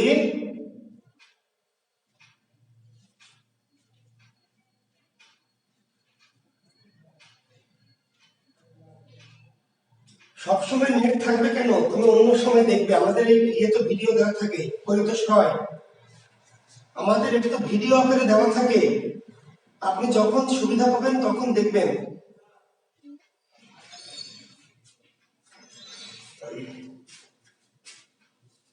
নেট সবসময় না থাকে, কখনো কখনো তো থাকে, যেহেতু ভিডিওগুলো দেওয়া থাকবে, যখন সুবিধা তখন দেখবেন। আর এই সকল শব্দ যা কিছু বলছি সকল কিছুই কি সকল বইয়ে দেওয়া আছে, শুধু আমি যা বোঝাচ্ছি সেটা দেওয়া না। একটা বোঝানোটা কেমনে পিডিএফ দিব, আমি তো এই লেখাগুলি দিব, লেখাগুলি তো লিখে দিচ্ছি, বইয়ে লেখা আছে। জলজ ভাঙা যাবে না, যাবে না, ভাঙা যাবে, কিন্তু জল যোগ অজ এইভাবে ভাঙা যাবে না। কেমন করে ভাঙতে হবে? ভাঙতে হবে জলে জন্মে যায়। জলজকে ভাঙা যাবে কিন্তু সাধিত, কিন্তু কেমন করে ভাঙা যাবে? সমাসবদ্ধ হবে, ব্যাসবদ্ধ হবে। তাহলে এর নাম কি? যোগন। মহানবী একটা শব্দ, মহানবী। মহানবীকে ভাঙা যাবে না, যাবে না, ভাঙা যাবে। কেমন করে ভাঙতে হবে? মহাযোগ নবী, এভাবে। হ্যাঁ, মহাযোগ নবী, এইভাবে ভাঙা যাবে না, এইভাবে ভাঙা যাবে না। ভাঙতে হবে কি?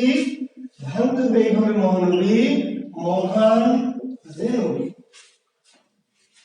তাহলে লেখেন, সমাস সাধিত বা সমাস নিষ্পন্ন শব্দকে বলা হয় যোগলু শব্দ। লেখেন, লিখে নেন, সমাস সাধিত,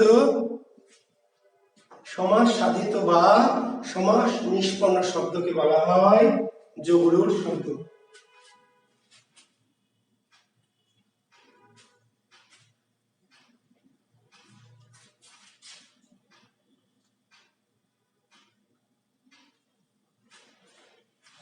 সাব্বির গাধা সমাস সাধিত, নিষ্পন্ন মানে সাধিত রে, মানে গঠিত। নিষ্পন্ন মানে সাধিত, স্যার সাধিত মানে কি? সাধিত মানে গঠিত, সমাসবদ্ধ। জি, তাহলে শব্দটাকে সমাস দিয়ে ভাঙতে হচ্ছে, তাহলে সেই শব্দটার নাম হচ্ছে যোগ। খেসর, খেসর, তাহলে এটাকে ভাঙবেন কি করে? খে যোগ সর, তাই ভাঙবেন খে যোগ সর না, খে যোগ সর না, কেমন করে ভাঙবো? আকাশে সরে যায়, তাহলে যোগ। কি যোগ? তাই না? রাজপুত, তাহলে রাজপুতকে ভাঙবেন কি করে? রাজ যোগ পুত, ভাঙবেন রাজ যোগ পুত না, রাজ যোগ পুত নাকি রাজার পুত্র, রাজার কি পুত্র। তাহলে আমরা ভাঙছি কিভাবে? ব্যাস বাক্য যোগে, সমাস সাধিত। তাহলে এরকম উদাহরণ কি এক দুইটা না অনেক? লক্ষ লক্ষ, লক্ষ লক্ষ উদাহরণ লিখে দিব, লিখে দিয়েছি, সমাস করিয়েছি না? তো সময় যখন করাই তখন তো লিখে দিয়েছি না স্যার যোগলু শব্দ একটা লিখে দেন, না স্যার কয়েকটা লেখাই দিয়ে লিখে দিতে হবে। যোগলু শব্দ তো আমি 1000 লিখে দিয়েছি, তা আবার কয়েকটা লিখে দিব কেন? তাই সমাসে যোগলু শব্দ লিখে দিয়েছি, সবই তো যোগলু। তাহলে আমি আবার কি যোগলুরের 10টা উদাহরণ লিখবো? কেন 10টা লিখবো? আমি তো 1000 লিখে দিয়েছি। যে শব্দগুলি সমাসের চ্যাপ্টারে পড়িয়েছি, এই সমাসবদ্ধ সকল শব্দই কি যোগলু। আর প্রত্যয় সন্ধিতে যে শব্দগুলি করিয়েছি সেগুলো যৌগিক বা রূঢ়, যৌগিক বা রূঢ়। তাহলে ওই ক্ষেত্রে সমাস সাধিত হলে যোগলুর, তাহলে কাহিনী শেষ। সমাস সাধিত হলে যোগলুর, কাহিনী এখানে খতম। যদি সন্ধি বা প্রত্যয় সাধিত মানে যোগ যোগ দিয়ে ভাঙতে হয়, তখন দেখতে হবে যে শব্দটির অর্থ মূলের পুরোপুরি অনুগামী না মূলের পুরোপুরি অনুগামী নয়।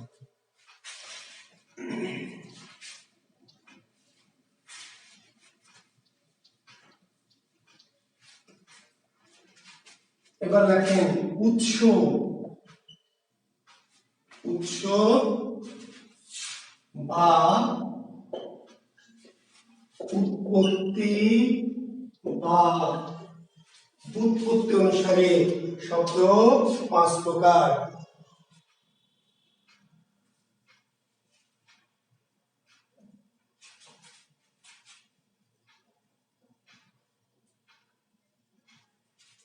ওরে সাব্বির গাধা, নিষ্পন্ন মানে সাধিত, গঠিত রে গাধা, কতবার বলবো গরু। নিষ্পন্ন মানে গাধা, সাধিত সাব্বির গাধা, সাধিত মানে কি স্যার? সাধিত মানে গাধা, গঠিত গাধা। সমাস গঠিত, সমাস নিষ্পন্ন, কতবার বলবো রে? নিষ্পন্ন মানে সাধিত, সাধিত মানে গঠিত। আমরা মুখের ভাষায় সহজ করে বলি, আর ব্যাকরণে লিখতে গেলে একটু কঠিন ভাষা লিখতে হয়, নাহলে তো পণ্ডিতই থাকে না, বুঝলি? ব্যাকরণে একটু কঠিন শব্দ দিয়ে পাণ্ডিত্য প্রকাশ করাইতে হয়, আর যখন পড়াচ্ছি তখন আমরা ওটাকে কি করছি? সহজ শব্দে বলছি, সহজ করে বলছি। সমাস নিষ্পন্ন মানে সমাস সাধিত, সমাস সাধিত মানে সমাসের মধ্য দিয়ে কি গঠিত। লেখ এবার উৎস বা উৎপত্তি। উৎস বা খোরশেদ চা হবে বাবা, এই যে আজকে খাবার ঢেলে দেবো খোরশেদ। হ্যাঁ, লেখেন উৎস বা উৎপত্তি বা ব্যুৎপত্তিগত শব্দ 5 প্রকার। উৎস বা উৎপত্তি বা ব্যুৎপত্তিগত ভাবে সমাস 5 প্রকার, সরি শব্দ, সমাস না, শব্দ কয় প্রকার? 5 প্রকার।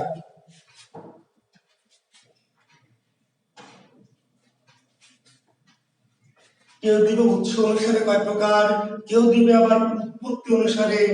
কোন পরীক্ষক কি করবে? আপনাকে ঘোলা করবে। কেমনে ঘোলা করবে? ব্যুৎপত্তি অনুসারে। ব্যুৎপত্তি কি স্যার? যার নাম উৎপত্তি তার নামই ব্যুৎপত্তি, তার নামই উৎস। বোঝা গেছে? কেন ভিন্ন ভিন্ন শব্দ দেয়? যাতে আপনারা বিভ্রান্ত হন। এটা সিনোনিমাস শব্দ, বুঝেন? পরীক্ষক কেন নতুন নতুন শব্দ খুঁজে খুঁজে দেয়? যাতে আপনি বিভ্রান্ত হন। উৎস অনুসারে কয় প্রকার? তো 5 প্রকার। এবার দেখে ব্যুৎপত্তি অনুসারে কয় প্রকার? এবার ছাত্র হা হয়ে গেছে যে স্যার আমি তো বই পেয়েছি উৎস অনুসারে 5 প্রকার, ব্যুৎপত্তি অনুসারে তো পাইনি। তো যাহা উৎস তাহার উৎপত্তি, তাহাই কি ব্যুৎপত্তি। কয় প্রকার? 5 প্রকার। কি কি? লেখেন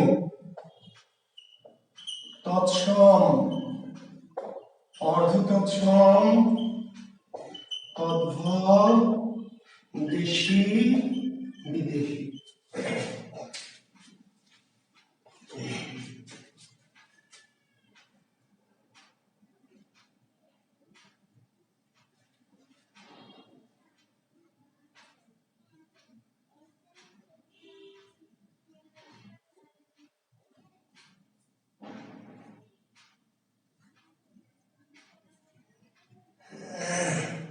আচ্ছা, লিখলেন তৎসম, অর্ধতৎসম, তদ্ভব, দেশি, বিদেশি। শুনেন, আমি গরু গাধা বলে রাগ করে না, কিন্তু মাইন্ড করবেন না, ঠিক আছে? এটা আমার একটা মুদ্রা দোষ। এই যে গরু গাধা ছাগল মাগল বলি রে বাবা, এটা মন থেকে বলি না, এটা রাগ করে বা আপনাদের প্রতি কোনো মানে খারাপ মনোভাব নিয়ে বলি না, মনে থাকবে? এটা আমার একটা মুদ্রা দোষ। এটা আমি একটু নিজে ভাব নেওয়ার জন্য, পাণ্ডিত্য প্রকাশ করার জন্য বলি, ঠিক আছে? আপনারা মাইন্ড করবেন না, হ্যাঁ? জি। আচ্ছা, তাহলে এখন পরীক্ষায় দেখবেন আসবে নিচের কোনটি তৎসম, কোনটি কি অর্ধতৎসম, কোনটি তদ্ভব, কোনটি দেশি, কোনটি বিদেশি শব্দ আসবে না? আমি খুবই গুরুত্বপূর্ণ বলেছি, বাংলাদেশে এমন কোন জবের পরীক্ষা নাই যেখানে এই শব্দ প্রকরণ থেকে প্রশ্ন আসবে না। আবার বলছি, বাংলাদেশে এমন কোন চাকরির পরীক্ষা নাই, শুধু চাকরির না, বাংলাদেশে এমন কোন পরীক্ষা নাই, অ্যাডমিশন থেকে শুরু করে প্রাইমারি, নিবন্ধন, যত রকম পরীক্ষা আছে, অবশ্যই কি এই শব্দ প্রকরণ থেকে প্রশ্ন আসবে। তাহলে কোনটি তৎসম, কোনটি অর্ধতৎসম, কোনটি তদ্ভব, কোনটি দেশি, কোনটি বিদেশি, এগুলো কিন্তু মোটামুটি মেমোরাইজিং টপিক। কি টপিক? Memorising topic. কিন্তু আমি চেষ্টা করব ভাই বাবারা, আমি চেষ্টা করব একটু সহজ করার জন্য।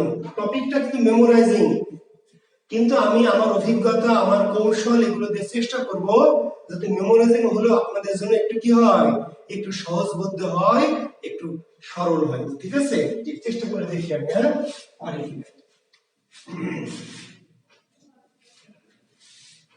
তো একটু আপনাদেরকে পিছনে নিয়ে যাব, পিছনে আজ থেকে মাত্র এই 5000 বছর আগে চলে যাব, টাইম মেশিনে চড়ে আজ থেকে 5000 বছর একটু পিছনে যাব। মানে কত সাল? খ্রিস্টপূর্ব মাত্র কি 3000 সাল, খ্রিস্টপূর্ব 3000। বুঝতে পারলেন?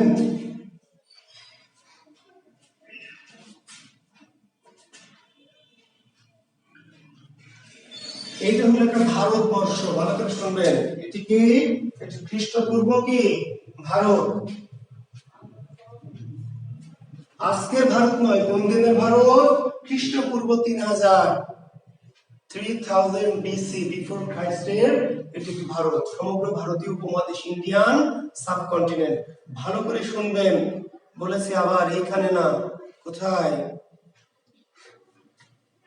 এই ভারতে গোটা ভারতবর্ষের মানুষের ভাষা তখন একটাই, সেই ভাষাটির নাম কি? প্রাচীন ভারতীয় ভাষা, ইংরেজিতে যাকে বলা হয় ওল্ড ইন্ডিয়ান ল্যাঙ্গুয়েজ।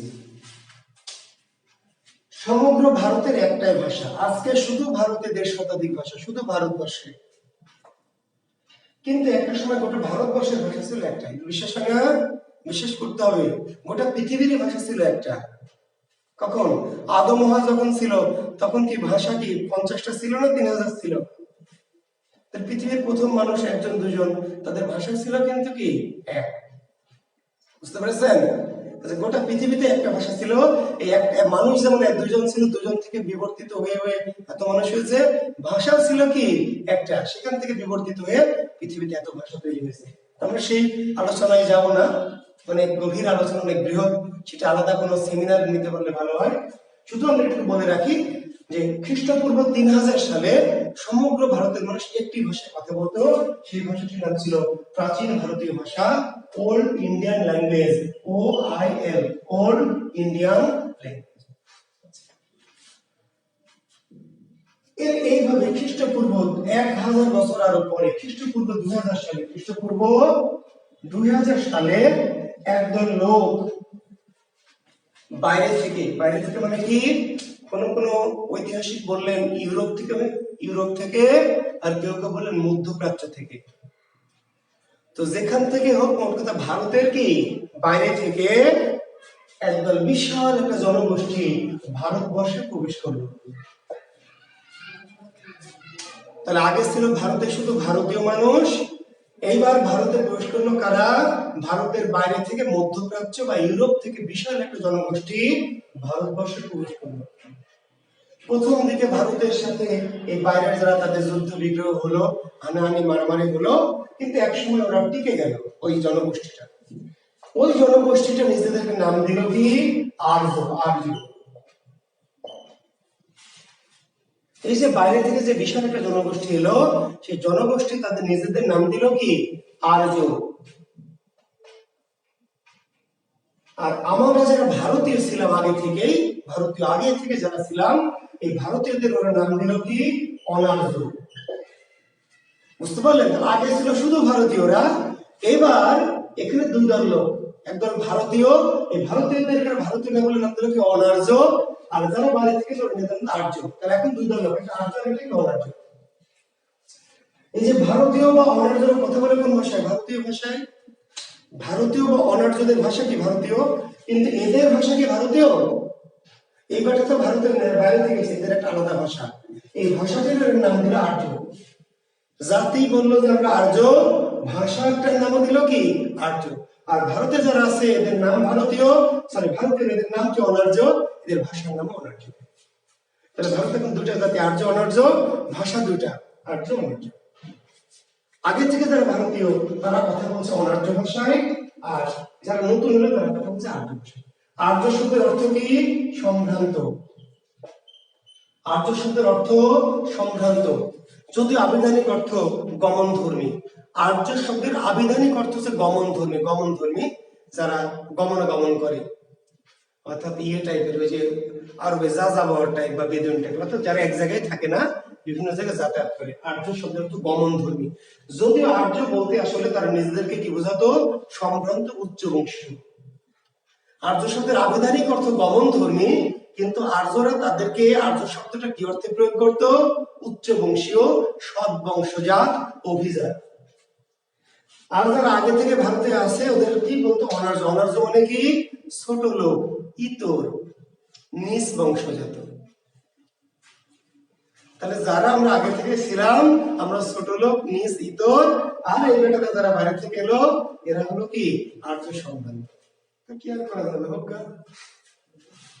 এবার আর্যদের ভাষা হচ্ছে আর্য, আর অনার্যদের ভাষা হচ্ছে ভারতীয় অনার্য। আর্যরা করলো কি? আর্য ভাষায় রচনা করলো রামায়ণ, আর্য ভাষায় রচনা করলো মহাভারত। আর্য ভাষায় রচনা করলো ঋগ্বেদ, সামবেদ, যজুর্বেদ, অথর্ববেদ সহ আরো 14টি বেদ, অষ্টাদশ পুরাণ। এই আর্য বেটারা সত্যিকার অর্থে জ্ঞানে, বিজ্ঞানে, দর্শনে, কৌশলে যুদ্ধে ছিল অনন্য। আর এই যারা অনার্য ভারতীয়, এর আগে থেকে এখন যেমন হ্যাবলা ক্যাবলা, বিলাই চন্ডী, বোকামারানি, আগে থেকেই তাই। আমাদের ওই যে এখন তো তবু আমরা কিছুটা চালাক চতুর হয়েছি। কেন হয়েছি তার অনেক নৈতাত্ত্বিক কারণ আছে, কিন্তু আমাদের যে আমার যে বাবা বা আমার যে দাদা, আপনার বাবা দেখেন বোকাশোকা, আপনার দাদা আরো বোকাশোকা, তার দাদা আরো বোকাশোকা ছিল। বুঝতে পেরেছেন?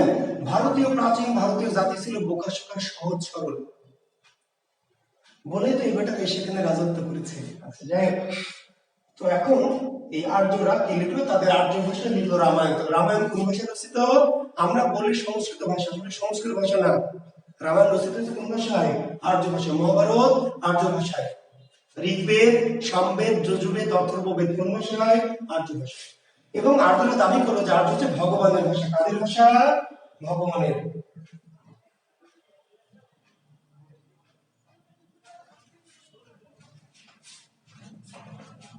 এই আর্য কাদের ভাষা? ভগবানের ভাষা, ঈশ্বরের ভাষা, স্রষ্টার ভাষা দাবি করলো তারা।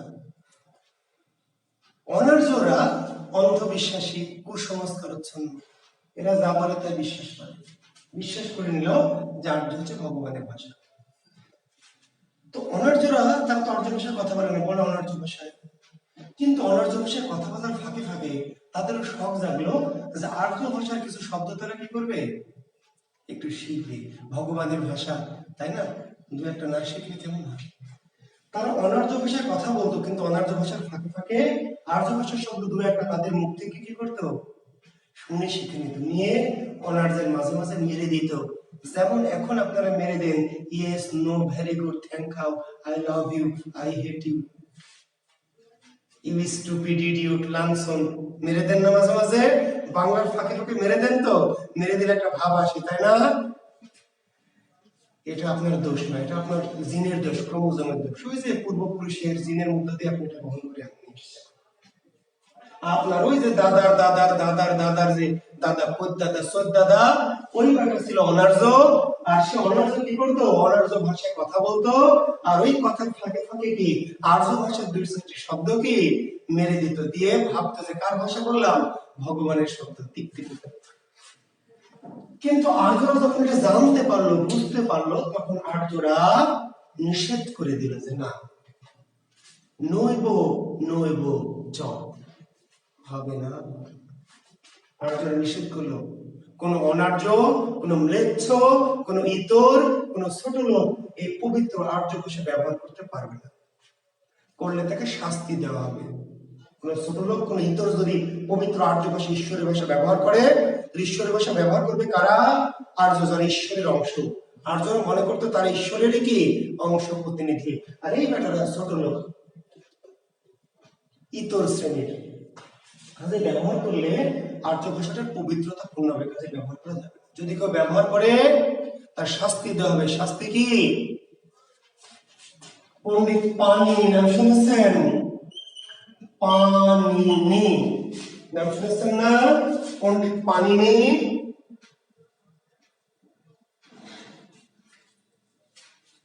পণ্ডিত পাণিনি নাম শুনেছেন? পাণিনি ভারতবর্ষের সবচেয়ে প্রাচীন ব্যাকরণবিদের নাম কি?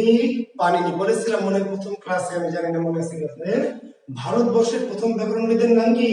এই ব্যাটা পাণিনি। আর্য ভাষার প্রথম ব্যাকরণবিদকে পাণিনি। এমনকি মনে করে পৃথিবীর সবচেয়ে প্রথম ভাষাবিদের নাম কি? এই পাণিনি, ব্যাকরণবিদ, বৈয়াকরণ। পাণিনি কে? ব্যাকরণবিদ, বৈয়াকরণ। বুঝতে পারলেন? ব্যাকরণবিদ। এই বেটা প্রথম ব্যাকরণ লিখলে, আসলে তখন তো ব্যাকরণ বলা হতো না, ভাষার সংবিধান। ব্যাকরণ কি মনে আছে? প্রথম ক্লাস মনে আছে? অনেকেই তো পরে মিস কল দিয়েছেন, পরে যারা মিস কল দিয়েছেন পরে ঢুকেছেন, প্রথম লেকচার 01 না, কিন্তু 1 এর আগে একটা কি 0 লেকচার অবশ্যই দেখবেন। তো পণ্ডিত পাণিনি ভাষার একটা সংবিধান লিখলো। এই আর্য ভাষার সংবিধানটা কি? সংবিধানটা হলো যে কোনো অনার্য, কোনো ম্লেচ্ছ, কোনো ইতর, কোনো ছোট লোক পবিত্র আর্য ভাষা ব্যবহার করতে পারবে না। করলে থেকে শাস্তি দেবে। শাস্তি কি? শাস্তি হলো রৌরবং নরকং ব্রজেত। শাস্তিটা কি? রৌরবং নরকং ব্রজেত। বুঝলেননি? এত সহজ করে বলছি। রৌরবং নরকং ব্রজেত। বলছে অষ্টাদশ পুরাণানি, পানিনি বলেছে, পানিনি কোথায় বলেছে? অষ্টাধ্যায়ী। পানিনি রচিত ব্যাকরণটির নাম কি? অষ্টাধ্যায়ী। অষ্টাধ্যায়ী রচয়িতা কে? পানিনি। ভারতের প্রথম ব্যাকরণের নাম কি? অষ্টাধ্যায়ী। উপমহাদেশে বা গোটা পৃথিবীর প্রথম ব্যাকরণের নাম কি? অষ্টাধ্যায়ী। পানিনি রচিত প্রথম ভাষা সংবিধান অষ্টাধ্যায়ী। অষ্টাধ্যায়ীতে পানিনি বলেছে কি? বলেছে অষ্টাদশ পুরাণানি রামস্য চরিতানি চ ভাষাং মানব শ্রুতা রৌরবং নরকং ব্রজে। অষ্টাদশ পুরাণানি রামস্য চরিতানি চ ভাষাং মানব শ্রুতা রৌরবং নরকং ব্রজে। বুঝলেননি? সংস্কৃত ছাত্র আছেন কি কেউ? আওয়াজ দিয়েন, নক করে। সংস্কৃত পড়েন, ভাষা বিভাগে পড়েন, এমন ছাত্র কে আছেন?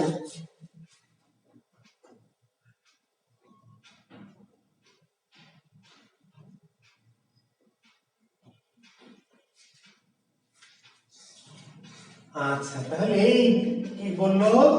অষ্টাদশ পুরাণানি, অষ্টাদশ পুরাণ যেই ভাষায় রচিত হয়েছে, রামস্য চরিতানি চ, রামের জীবনী রচিত হয়েছে, এটা পবিত্র ভাষা, আর্য ভাষা, দামি ভাষা। অষ্টাদশ পুরাণানি রামস্য চরিতানি চ, যে পবিত্র ভাষাটি অষ্টাদশ পুরাণ লেখা হয়েছে, রামের জীবনে রামায়ণ রচিত হয়েছে, ভাষা মানব শ্রদ্ধা, সেই পবিত্র ভাষায় ছোট লোক সাধারণ মানুষের শুনবে বা বলবে? নইব নইব স, হবে না, নিষেধ করে দিল। তারপরে বলতে যদি কেউ এই নিষেধ অমান্য করে, কোন ম্লেচ্ছ ছোট লোক অনার্য যদি পবিত্র আর্য ভাষা ব্যবহার করে, তাহলে শাস্তি কি? শাস্তি রৌরবং নরকং ব্রজেত। ব্রজেত মানে নিক্ষেপ করে, ফেলে দেওয়া। ব্রজেত মানে কি? নিক্ষেপ করে ফেলে দেওয়া। তাকে ফেলে দেওয়া হবে জামার কলার ধরে। হাসছে যে মেয়েরা যাদের জামা নাই, তাদের কি জামার কলার নাই, তাহলে চুলের মুঠি ধরে ফেলে দেওয়া হবে, নিক্ষেপ করবে। কোথায়? রৌরবং নরকং, মানে রৌরব নরক। আমাদের মুসলমান কোরআনে যেমন হাবিয়া দোজক, সবচেয়ে মারাত্মক দোজকটার নাম কি ভাই? হাবিয়া দোজক, হাবিয়া। আর হিন্দু কোরআনে সবচেয়ে মারাত্মক দোজকটার নাম কি? রৌরবং নরকং। আচ্ছা, এইবার এই পণ্ডিত পানিনি অষ্টাধ্যায়ী লিখে দিল ভাষার সংবিধান। আর অনার্যরা বাংলা ভাষা ব্যবহার করতে পারবে না, করবে না। কেন করবে না? আর্যরা ছিল ব্রাহ্মণ। এই যে এখনকার যারা ব্রাহ্মণের কি উত্তরসূরি, বিশ্বাস করতো যে আর্যরা অভিশাপ দেয়, ঈশ্বরের অংশ, এরা বিশ্বাস করতো। এই বেটারা কি, এই যে আমাদের পূর্বপুরুষ আমাদের মতোই বিশ্বাস করতে পছন্দ করে, যে যা বলে বিশ্বাস করে নেয়। বিশ্বাস করলে আর্যরা ঈশ্বরের অংশ, কাজে অভিশাপ দিলে নিশ্চিত কি রৌরবং নরকমে যাইতে হবে। কাজেই নরকে যাওয়া যাবে না। কি করতে হবে? তাহলে আমরা সংস্কৃত আর্য ভাষা ব্যবহার কি করবো না, আর্য ভাষা ব্যবহার করবো না, নরকে যাওয়া যাবে না, করবে না। কিন্তু কিন্তু কি? কিন্তু হচ্ছে আর্য ভাষা তো ব্যবহার করবে না, কিন্তু যেগুলো ব্যবহার করে ফেলেছে, কিছু কিছু শব্দ ব্যবহার করে করে তাদের জীবনধারার সাথে গেছে, মিশে গেছে। ভালো করে শোনেন। ধরেন আমি বাংলা টিচার, খুব ভাব নেই, তাই না, যে বাংলা ইংরেজি ফিংরেজি কি এসব স্টুপিড ইডিয়ট লাঞ্ছনা, এগুলা কি সব আন্দাজে সরাল ইংরেজি ফিংরেজি, বাংলায় সব বলি না, বলছি তো, ভাব নিচ্ছি। এখন ইংরেজি টিচাররা যদি আমাকে চ্যালেঞ্জ করে দেয় যে মিয়া বাংলা ভাব নাও, ইংরেজির কোন শব্দ আপনি আর আজ থেকে ব্যবহার করতে পারবেন না। এই যে আমাদের শামীম আছে, হ্যাঁ, আমাদের ইংরেজির টিচার পড়ায়, তাই না, আমার ছাত্র এ আছে, হ্যাঁ, তো এরা যদি বলে যে আপনি তো স্যার ইংরেজি শব্দ ব্যবহার করবেন না, বাংলাদেশে যদি প্রজ্ঞাপন জারি করে শুরু হয়েছে, কোনো বাংলা শিক্ষক ইংরেজি ব্যবহার করতে পারবে না, কি হবে জানেন? আমার জীবন যাপন করা রীতিমতো কি অসম্ভব। ভাব নেই কিন্তু বাংলায়, কিন্তু ইংরেজি শব্দ ব্যবহার করতে না দিলে ঝামেলা। কেন ঝামেলা? এটা আমার লাগবে, আমি আপনাদের প্রাইভেট পড়াবো, এটা লাগবে না? এই যে প্রাইভেট পড়াবো বলছি, প্রাইভেট, তাই না, কোচিং, হ্যাঁ, এই যে অনলাইনে ক্লাস নিচ্ছি, অনলাইন, এই যে আপনি টাকা বিকাশ করেছেন, বিকাশ, এই যে মোবাইল, কোন ভাষার শব্দ? আমি দোকানে যাব, এটা নিব, কি বলবো দোকানদারকে? কি বলবো? কলম দেন, দিবে? কি বলতে? মার্কার দেন। তো মার্কার কোন ভাষার শব্দ? এটা লাগবে আমার, এটা লিখবো, এটাকে কি বলবো দোকানে গিয়ে? শক্ত মোটা লেখার কাগজ দেন।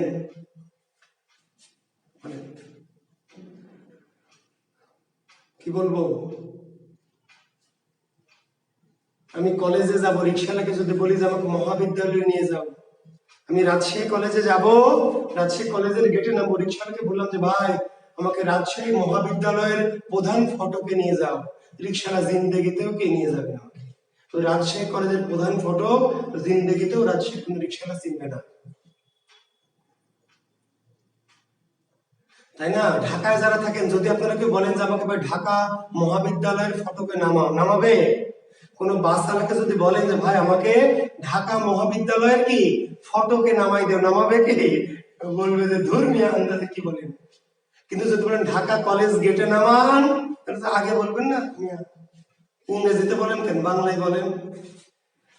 নতুন কোন ইংরেজি শব্দ আমি ব্যবহার করব না, সেটা হতে পারে, কিন্তু যে ইংরেজি শব্দগুলো আমার জীবনের সাথে কি হয়েছে, মিশে গেছে, এগুলো বাদ দেওয়া অসম্ভব। আজ থেকে আমরা আর কোনো নতুন ইংরেজি শব্দ গ্রহণ করবো না, সেটা খুবই সম্ভব, কিন্তু যেই শব্দগুলো জীবনের সাথে এবার মিশে গেছে সেগুলিকে বাদ দেওয়া যায়। আর্য শব্দ আমরা আজ থেকে বলবো না, আমার পূর্বপুরুষ সিদ্ধান্ত নিলে আমরা বলবো না, কিন্তু বলবো তো না, কিন্তু কিছু কিছু যে আমরা জীবনধারার সাথে বলে বলে অভ্যস্ত হয়ে গেছে, এগুলো কি হবে? এবার করলো কি, তারা একটা বুদ্ধি বের করলো। কি বুদ্ধি? দেখেন, শব্দটি ছিল শ্রাদ্ধ, আর্য ভাষার শব্দ শ্রাদ্ধ, আর্য ভাষার শব্দ কি? শ্রাদ্ধ, শ্রাদ্ধ। তো শ্রাদ্ধ শব্দ বলা যাবে না, বললে পাপ হবে, রৌরব নরকে যাবে, কেন বলে শ্রাদ্ধ বলবো না, কিন্তু এই শব্দটা তো লাগবে। শ্রাদ্ধ শব্দ বলতে নিষেধ করেছে, কিন্তু অনুষ্ঠানটা করতে নিষেধ করেনি। ভালো করে শোনেন, এই যে এখন যে শ্রাদ্ধ করে হিন্দু, এটা ওই খ্রিস্টপূর্ব 2000 সালের আগে ছিল না। মরে গেলে পুঁতে দিল, পুড়িয়ে দিল, গঙ্গায় ভাসিয়ে দিল, কাহিনী ক্লোজ। এই বেটা আর্যরা আসার পরে কি করলো, মিতের বেশ কিছুদিন পরে, 40 দিন পরে আবার কি মিতের উদ্দেশ্যে এই তন্ত্র মন্ত্র করে, তপজাপ করে মানুষকে খাওয়ায়। আমাদের মুসলমান ধর্মে 40 করে, একেবারে বাজে, কোনো 40 বলে আমাদের ধর্মে কিন্তু নাই।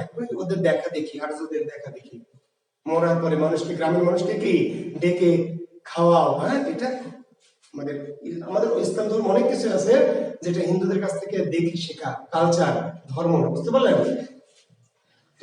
ওরা শ্রাদ্ধ অনুষ্ঠানটা করতে নিষেধ করেনি, কোনো আচার অনুষ্ঠান করতে নিষেধ করেনি ওদের, কিন্তু শব্দ ব্যবহার করতে নিষেধ করেছে। তো অনুষ্ঠানটা করবে, তো নাম দিবে কি? তো বললো যে আমরা নাম দিলাম শ্রাদ্ধ।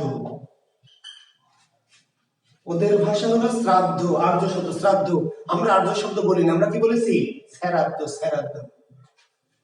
বলছে শ্রাদ্ধ কি আপনাদের শব্দ? কোথায় আছে দেখান। আপনাদের হলো শ্রাদ্ধ, আপনারা বলেন গা, আর আমাদের শব্দ কি? শ্রাদ্ধ। তাই তো ওদের শব্দ শ্রাদ্ধ, আমাদের শ্রাদ্ধ আলাদা, আমরা তো ওদের ভাষা বলিনি।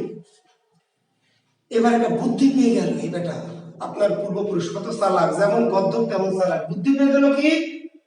তার বুদ্ধি, শব্দটা হলো হস্ত, তা আমরা হস্ত বলবো না, হস্তকে বলবো কি? হস্ত,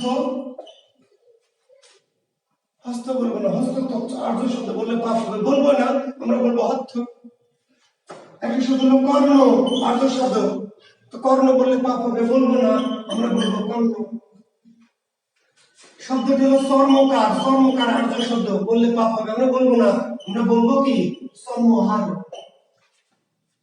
শব্দটি হলো মস্তক, আমরা মস্তক বলবো না, আর্য শব্দ, পাপ হয়, আমরা না, কিন্তু আমাদের ওই যে পদ্মাদা, ওই পদ্মাদা শ্রদ্ধাদা রাখি। এইবার এই বুদ্ধি পেয়ে গেল, পেয়ে গিয়ে করলো কি? আগে তো 2-4টা শব্দ শুধু নিয়েছিল, 2-4টা, 5-10টা। এইবার আর্য ভাষার যত শব্দ ছিল সব নিয়ে নিল। কি করে? সিস্টেম করে, সিস্টেম। আগে 2-4-5-10টার কিছু শব্দ চুরি করে করে নিয়েছিল, যখন এই বুদ্ধি পেয়ে গেল এবার ভগবানের ভাষায় যত শব্দ ছিল গোটাটাকে সিস্টেম করে নিয়ে নিল। শুধু কি করলো, ওই শব্দটাকে একটু বিকৃত করে নিল, একটু কি বিকৃত করে নিল। এই মালগুলির নাম হলো অর্ধ তৎসম। কি নাম? অর্ধ তৎসম। আর এই মালগুলি, ডাইরেক্ট মালগুলির নাম কি? আর্য, যাকে আমরা নাম দিয়েছি কি তৎসম। ওই যে ওই মাল, আর্যদের যে মাল, এই মালগুলি ডাইরেক্ট তৎসম। আর আমাদের পদ্ধতিরা যেহেতু তৎসম সরাসরি ব্যবহার করতে পারবে না, তখন তারা কি করলো, একটু বিকৃত করে, একটা আলাদা রকম একটু ভিন্ন করে নিল। এটি হলো অর্ধ তৎসম। মস্তক থেকে তারা বানালো কি মধ্য। এগুলো কিন্তু আমরা বানালাম না, কারা বানালো? কারা? আমাদের ওই পদ্মা দ্বারা। কিন্তু আমরা পর আর একটু কাম করেছি। কি করেছি? ভালো করে শোনেন। এই যে মস্তক থেকে আমাদের পদ্মাদা শ্রদ্ধাদা বানালো মস্তক, এইটাকে আমি পরে একটু আমরা আরো ঘষে মেজে মডিফাই করে রং মং দিয়ে বার্নিশ করে এইটাকে বানিয়েছি কি মাথা। মাথা এর নাম হলো তদ্ভব। এর নাম কি? তদ্ভব। তদ্ভব। এই যে চর্মকারকে বানালো চর্মার আবার পদ্মাদার, আমরা বানালাম কি? আমরা বানালাম হলো সামার। ওই যে কর্ণকে আমাদের পদ্মাদা বানালো কর্ণ, আমরা বানালাম কি কান। ওই যে হস্তকে আমরা বানালাম কি হাত। আর্য শব্দটাকে তৎসমকে ভেঙে বিকৃত করে আমাদের পুরুষা বানালো অর্ধ তৎসম। আর অর্ধ তৎসমকে পরবর্তীতে আমরা ঘষে মেজে রং বার্নিশ করে মডিফাই করে নতুন দিলাম। এর নাম কি তদ্ভব। তদ্ভব।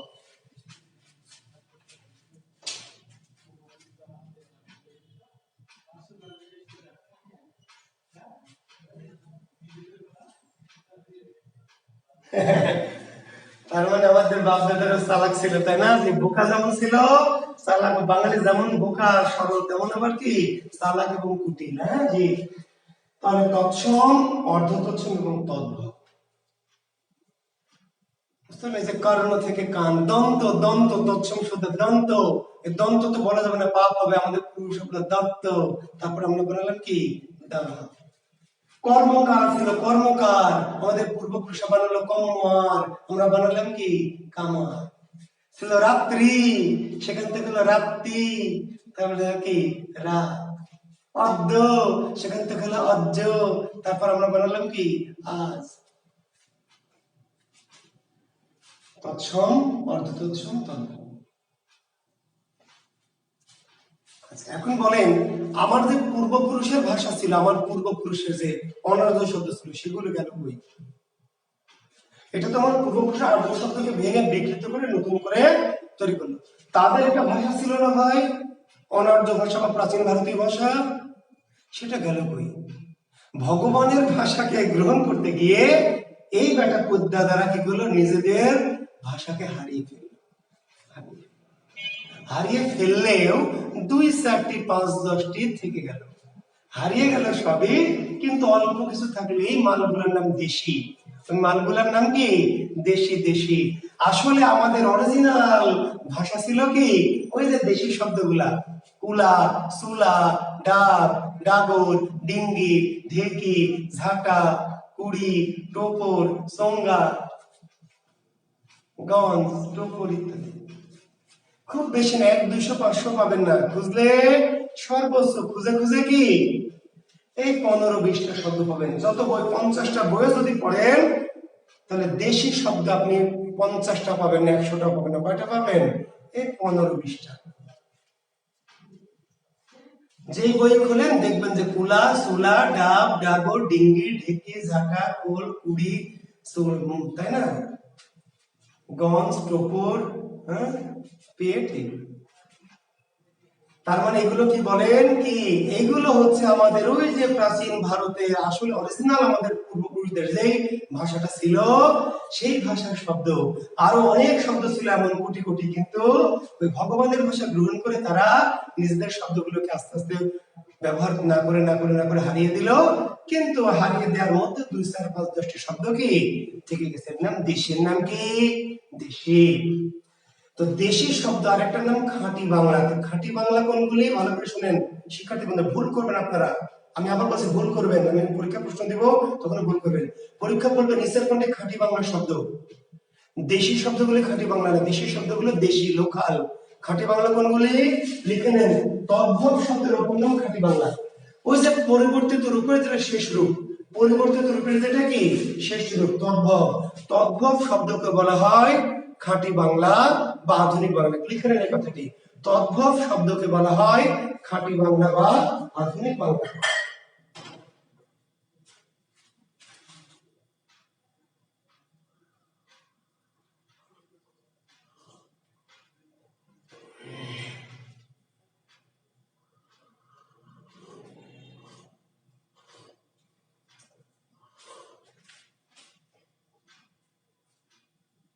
আসরাফুল শাহিন, বাবা আমার বাড়ি হচ্ছে ঈশ্বরদী, আমার অরিজিনাল দেশের বাড়ি হচ্ছে পাবনার ঈশ্বরদীতে, পাবনা জেলার ঈশ্বরদী উপজেলায়।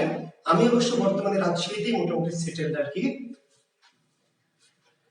তো তাহলে আমি কি বোঝাতে চেয়েছি আপনার বুঝতে, শব্দগুলি এখন মুখস্থ করছেন, কিন্তু মুখস্থ করলে আপনাকে এই ফরম্যাটটা জানতে হবে যে কেন আসলে এরকম।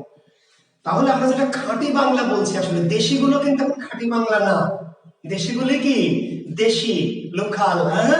আর খাঁটি বাংলা ওই যে আমাদের পূর্বপুরুষরা আর্যকে তৎসমকে ভেঙে যে অর্ধ তৎসম করলো, সেটাকে যে আমরা মডিফাই করে নতুন রূপ দিলাম, ওটি আমাদের কি খাঁটি বাংলা আধুনিক বাংলা। খাঁটি বাংলা বা তাহলে খাঁটি বাংলা শব্দ কোনগুলি, যে হাত পা নাক কান মুখ চোখ, হ্যাঁ রাত দিন, এগুলো খাঁটি বাংলা। আর দেশি দেশি, ক্লিয়ার? ওকে, এখন শিক্ষার্থী বন্ধুরা দেশের ভাষা দেশি বাংলা, গুড না, খাঁটি বাংলা দেশি না, না না আশরাফুল শাহিন, খাঁটি বাংলা দেশি না, দেশি দেশি, দেশি মানে লোকাল, দেশি ভাই, দেশি মানে লোকাল, পূর্বপুরুষের লোকাল ভাষা হলো দেশি। আর খাঁটি কোনটা, যেটাকে আমরা পূর্বপুরুষের ভাষা থেকে আস্তে আস্তে অর্থাৎ ওই তৎসম থেকে মডিফাই করে যেটা নতুন রূপ দিয়েছি, তৎসমকে মডিফাই করে যেটা নতুন রূপ দিয়েছি, এই যে হাত, এই যে কান, এই যে সামার, এই যে মাথা, এই যে মুখ, এটা হচ্ছে তদ্ভব। তদ্ভব মানে খাঁটি বাংলা, তদ্ভবটা হচ্ছে খাঁটি বাংলা। আর দেশিটা খাঁটি বাংলা না, দেশিটা দেশি লোকাল। আচ্ছা, এখন পরবর্তীতে ওই যে খ্রিস্টপূর্ব 2000 সালে তো এলোই, খ্রিস্টপূর্ব 2000 2500 সালে তো এলোই, ওই বেটা আর্যরা এসে তো আমাদেরকে জগা খিচুড়ি বানালোই। পরবর্তীতে 1600 1700 1800 সালে আবার বিশ্বের নানান জাতি আমাদের ভারতে এসেছে। খ্রিস্টপূর্ব 2000 সালে তো এলোই আর্যরা, এসে তো আমাদেরকে এই জগা খিচুড়ি বানালোই ভাষাকে। 1600 খ্রিস্টাব্দ 1700 খ্রিস্টাব্দ 1800 খ্রিস্টাব্দ এই সময় আবার 19 শতক, এই সময় আবার বিশ্বের নানা দেশ থেকে কি আবার জাতি এলো, এরা এসে কি করলো, এরা আবার কি আমাদেরকে আবার অনেক ভাষা শব্দ দিল। তাহলে বিশ্বের বিভিন্ন জাতিগোষ্ঠী ভারতবর্ষে কি এসেছে, এসেছে না? ইংরেজ এসেছে, ওলন্দাজ এসেছে, পর্তুগিজ এসেছে, ডাচ এসেছে, ডেনমার্ক, এমন কোন জাতিগোষ্ঠী নাই ভারতে আসেনি, বাট এসেছে। এসে কি করেছে, এসে আপনাকে শাসন করেছে, শোষণ করেছে, নির্যাতন করেছে, নিপীড়ন করেছে, লুণ্ঠন করেছে, নিয়ে সব চলে গেছে। একসময় ভারত ছিল পৃথিবীর কি সবচেয়ে সমৃদ্ধ রাষ্ট্র, ভারত। ভারত না, বাংলাদেশও তার মধ্যে। ভারত মানে আবার আজকের ভারত দূরের না, এই পাকিস্তান, বাংলাদেশ, ভারত, শ্রীলঙ্কা, এই নেপাল, ভুটান, এই গোটা মিলেছিল ইন্ডিয়ান সাবকন্টিনেন্ট। পৃথিবীর মধ্যে সবচেয়ে কি সমৃদ্ধ রাষ্ট্র ভারত উপমহাদেশ। এখন ফকির হয়ে গেছেন না? কেন ফকির হয়ে গেছেন? ওই যে বেটারা এসে কি করেছে, সহজ সরল পেয়ে আমাদেরকে কি করেছে, সব নিয়ে চলে গেছেন। এখন ইংল্যান্ড, বাবারে ইংল্যান্ড, ইংল্যান্ডে যাওয়ার জন্য পাগলা হয়ে গেছেন। এই ইংল্যান্ড কি করেছে, এখান থেকে নিয়ে চুষে চুষে নিয়ে তার আজকে সমৃদ্ধ হয়েছে, নিয়ে গেছে সব, আর দিয়ে গেছে খালি বুক ভরা জ্বালা, তাই না? ডায়লগ মারে না যে পিয়া তুমি নিয়ে গেছো সব আর রেখে গেছো খালি বুক ভরা জ্বালা। ওই পিয়ারা সব নিয়ে গেছে আর দিয়ে গেছে বুক ভরা জ্বালা, বুঝলেন? বুক ভরা জ্বালা যে দিয়েছে, এটার শব্দ পড়তে টের পাবেন যখন আরবি, ফার্সি, পর্তুগিজ, তুর্কি, না তাই না, ওলন্দাজ, মারাঠি এই শব্দ যখন মুখস্থ করা লাগবে, তখন টের পাবেন যে জুয়েল স্যার বলেছিল বেটারা নিয়ে গেছে সবার দিয়ে গেছে বুক ভরা জ্বালা। বেটা নিয়ে যাবি, যা দিয়ে যাওয়ার দরকার ছিল, বেটা বেয়াদব কোথাকার। নিয়ে যাবি, যা নিয়ে যা। নিয়ে তো গেছে সম্পদ গুলা, কোহিনুর মহিনুর থেকে শুরু করে মুসলিম, তাই না, পাটপাট সব নিয়ে গেছে। আর দিয়ে গেছে কি এই বুক ভরে জানা শব্দ। এখন মুখস্থ করেন আপনারা, হ্যাঁ, ঘষে ঘষে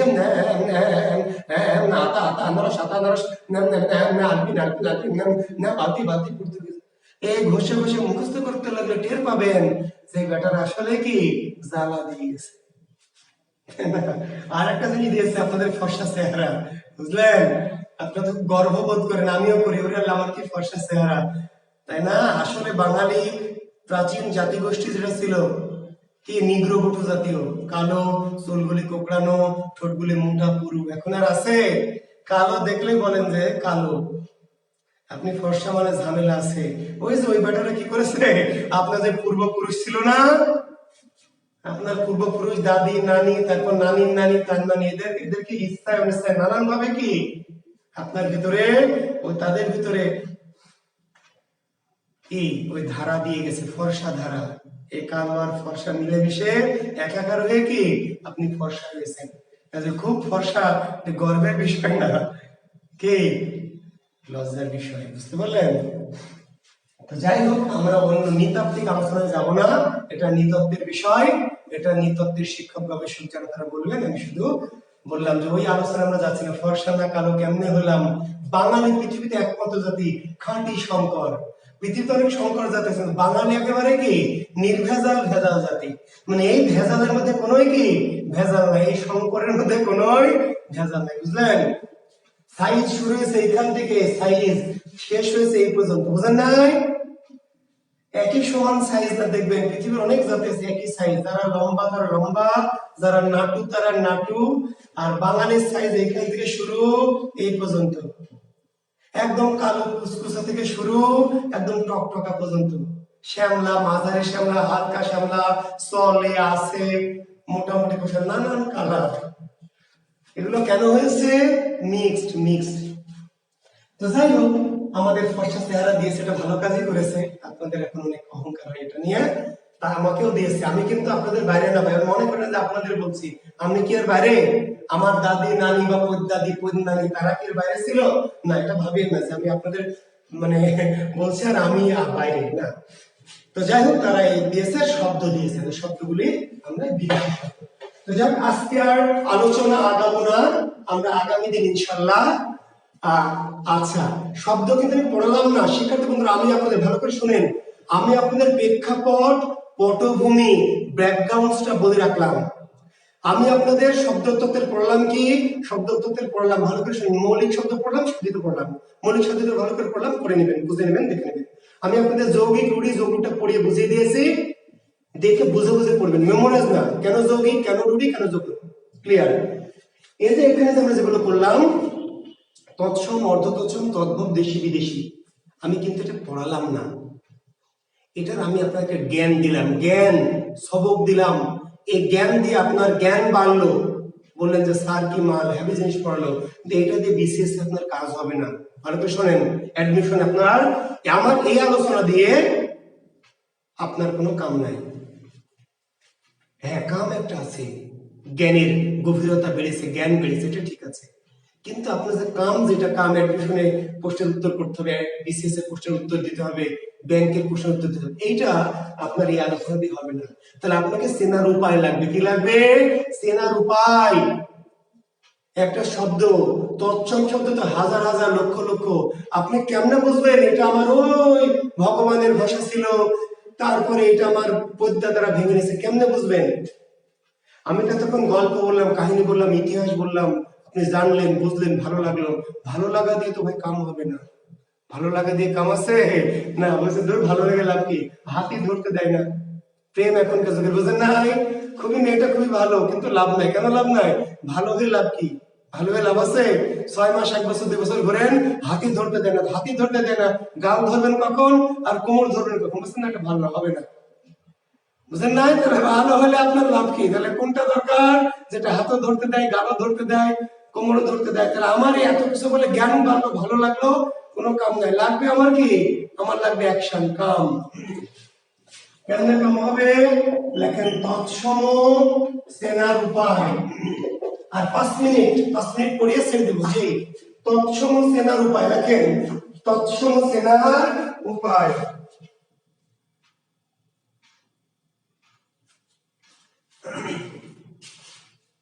তৎসম সেনার উপায় বা কৌশল তৎসম সেনার উপায় বাকি কৌশল লেখেন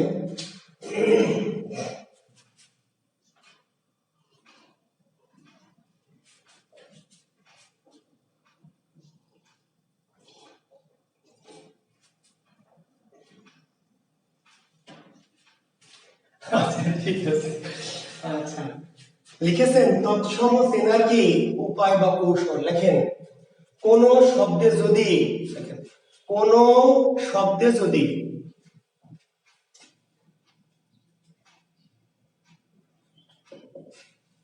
পেট কাটা মূর্ধন্য স পেট কাটা মূর্ধন্য স তাই না পেট কাটা না জি হ্যাঁ পেট কাটা মূর্ধন্য স পেট কাটা মূর্ধন্য ন জফলা রফলা রেফ রি দীর্ঘ ই দীর্ঘ উ অনুস্বার বিসর্গ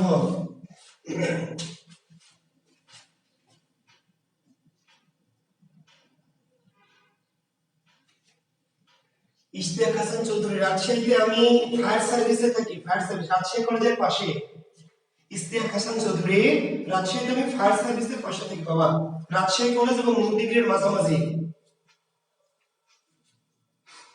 আচ্ছা কোন শব্দে যদি মূর্ধন্য স মূর্ধন্য ন জফলা রফলা রেফ রি দীর্ঘ ই দীর্ঘ অনুস্বার বিসর্গ কিংবা কোন যুক্ত ব্যঞ্জন থাকে কোন যুক্ত ব্যঞ্জন থাকে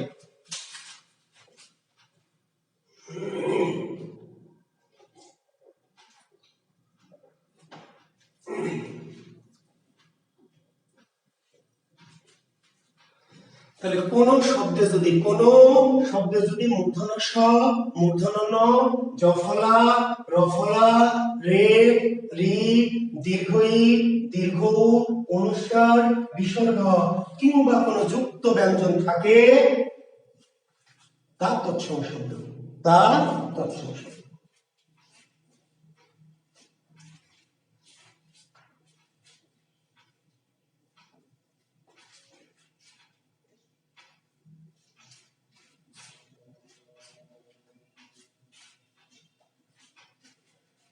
লিখেছেন দ্রুত লেখেন ক্লাস শেষ করবো এরপরে পরীক্ষা আছে আমার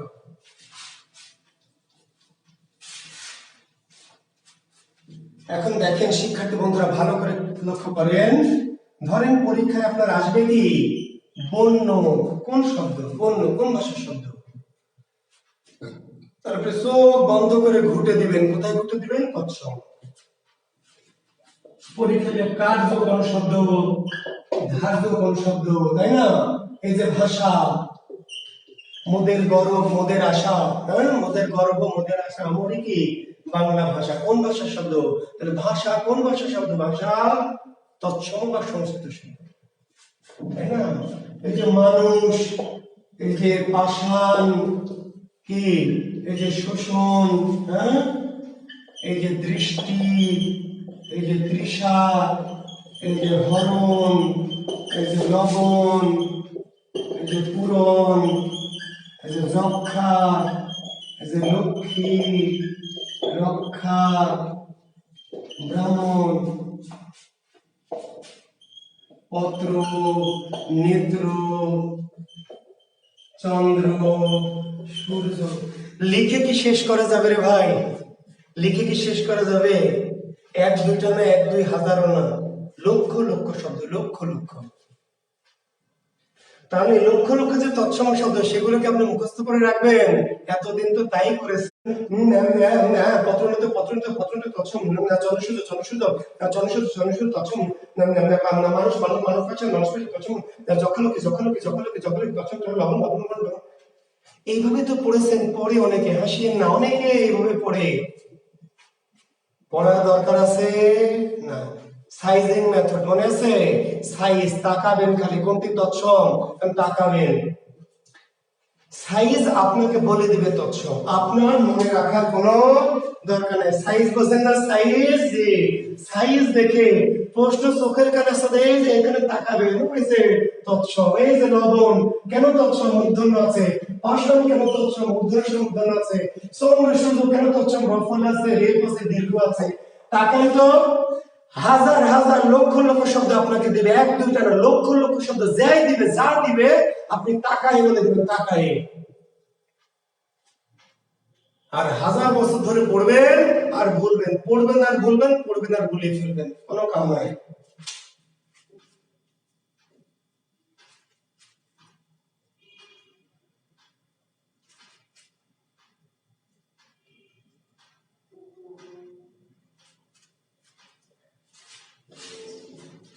এখন কথা একটু আছে, একটু কথা কি দেখেন, যত ব্যাকরণের যত নিয়ম পড়েছি, সন্ধি সমাস প্রত্যয় হ্যান ত্যান যাই পড়িয়েছি, যাই কৌশল দিই, যাই নিয়ম দিই, কিছু কিছু ব্যাকরণ বেয়ারা বেয়াদ্দ শব্দ ছিল না, আপনারা না, শব্দ মনে আছে তো, যারা নিয়ম মানে না, মনে আছে?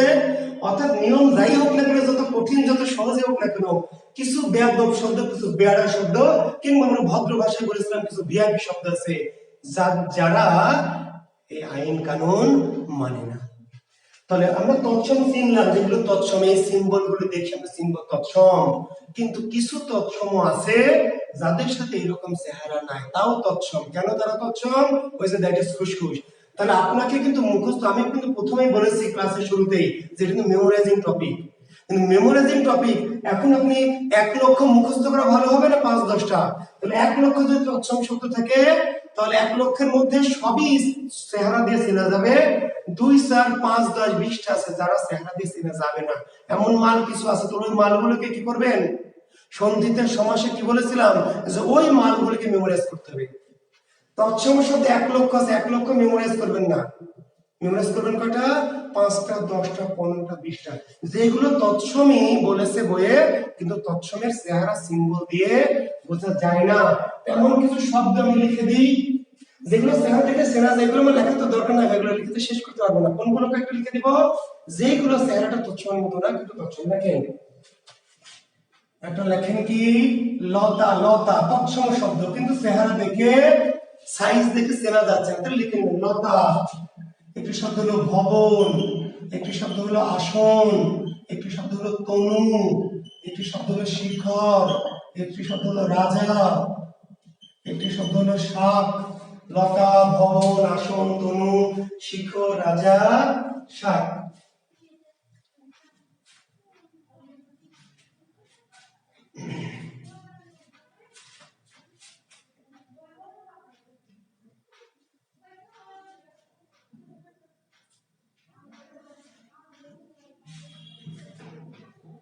ঠিক আছে? আচ্ছা, এখন আপনি যখন পড়বেন, আপনাকে বলেছি কিন্তু আপনাকে পড়তে হবে, বই আপনি পড়বেন, তৎসম শব্দের তালিকাটা পড়ছেন, পড়তে গিয়ে দেখছেন যে হ্যাঁ শব্দ দিয়েছে গ্রহ, তাহলে গ্রহ তৎসম শব্দ, সাইড থেকে বোঝা গেল, তাহলে পড়ার দরকার নাই। নক্ষত্র বোঝা গেলে পড়ার দরকার নাই, তাই না? হঠাৎ করে একটা পেলেন, আমি তো লিখে দিলাম, এর বাইরেও যদি 2-1টা পান যাদের চেহারার সাথে মিল নাই কিন্তু তৎসমের তালিকায় আছে, তাহলে কি করবেন? এই তালিকার নিচে লিখে নেবেন। যদি সিম্বলের সাথে মিলে যায় তাহলে তো সেটা আপনার লেখার দরকার নাই, বাদ, সাইজ দেখে অটোটা বাদ, পাস। তৎসম শব্দের তালিকা পড়তে গিয়ে যদি আপনার মনে হয় যে স্যার আপনি যেগুলো লিখে দিয়েছেন তার বাইরেও 2-1টা আমি পেয়েছি যাদের চেহারার সাথে তৎসমের চেহারার কি মিল নাই, তাহলে ওইগুলো আমাদের তালিকার নিচে আবার যুক্ত করে নেবেন, নিয়ে আপনি মুখস্থ করবেন। তাহলে মুখস্থ করবেন কোনগুলো? এই শত শত গুলো না, কোনগুলো? যার চেহারা তৎসমের মতো না কিন্তু তৎসম। ক্লিয়ার? হ্যাঁ, আজকে এই পর্যন্তই রাখবো, ইনশাআল্লাহ আগামী দিন বাকি অংশটুকু অর্ধ তৎসম কেমনে চিনবো, তদ্ভব কেমনে চিনবো, দেশি এবং বিদেশি। ঠিক আছে? তো আজকে রাখছি শিক্ষার্থী বন্ধুরা, পরীক্ষা দিতে হবে আমাদের। হ্যাঁ, আমি জাস্ট 11টায় প্রশ্নটা দিব, আমার বলা আছে পরীক্ষার, আমি ক্লাস যখনই ছাড়ি পরীক্ষার প্রশ্নটা কখন দিব? 11টায়। ক্লিয়ার? তাহলে আজকে 11টায় আপনারা পরীক্ষা দিবেন কিসের? বিগত প্রত্যয়ের। জি, তো চেষ্টা করলাম মেমোরাইজিং টপিক শব্দ উপকরণটি অনেক মেমোরাইজ করে পড়ে কোচিং মোচিং গুলোতে পড়াই না, জাস্ট মেমোরাইজই করতে বলে। তারপরে আমি আমার অভিজ্ঞতাটা, আমার যে অনুভূতিটা, আমার নিজের যে পড়ার স্টাইল সেটা আপনাদের সাথে শেয়ার করলাম। আশা করি আপনারা কিছুটা হলে উপকৃত হবেন। একটু উপকৃত যদি হন, একটু যদি আপনাদের ভালো লাগে, একটু যদি মনে হয় যে হ্যাঁ স্যার পড়াটা একটু হলেও কি সহজ হয়েছে, সেটুকুই আমার সফলতা, আমার সার্থকতা। ঠিক আছে, তো ভালো থাকবে সবাই। তোমাদের সঙ্গে নিশ্চয়ই আবার সামনের দিন দেখা হবে। কি কবে দেখা হবে আবার? এই তো শুক্রবারে, তাই না? শুক্রবার কয়টায় ক্লাস? 3:30টায়। আমি নোটিশটা দিব, শুক্রবার ক্লাস কয়টায়? 3:30টায়। কারণ অনেকে একটু আপত্তি করেছিল যে স্যার 4টায় আসর মাগরিবের নামাজ একটু ঝামেলা হয়। তাহলে আগামী শুক্রবার ক্লাস শুরু হবে কয়টায়? 3:30টায়। হ্যাঁ, তো ভালো থেকো। ধন্যবাদ শিক্ষার্থী বন্ধুরা। আল্লাহ হাফেজ।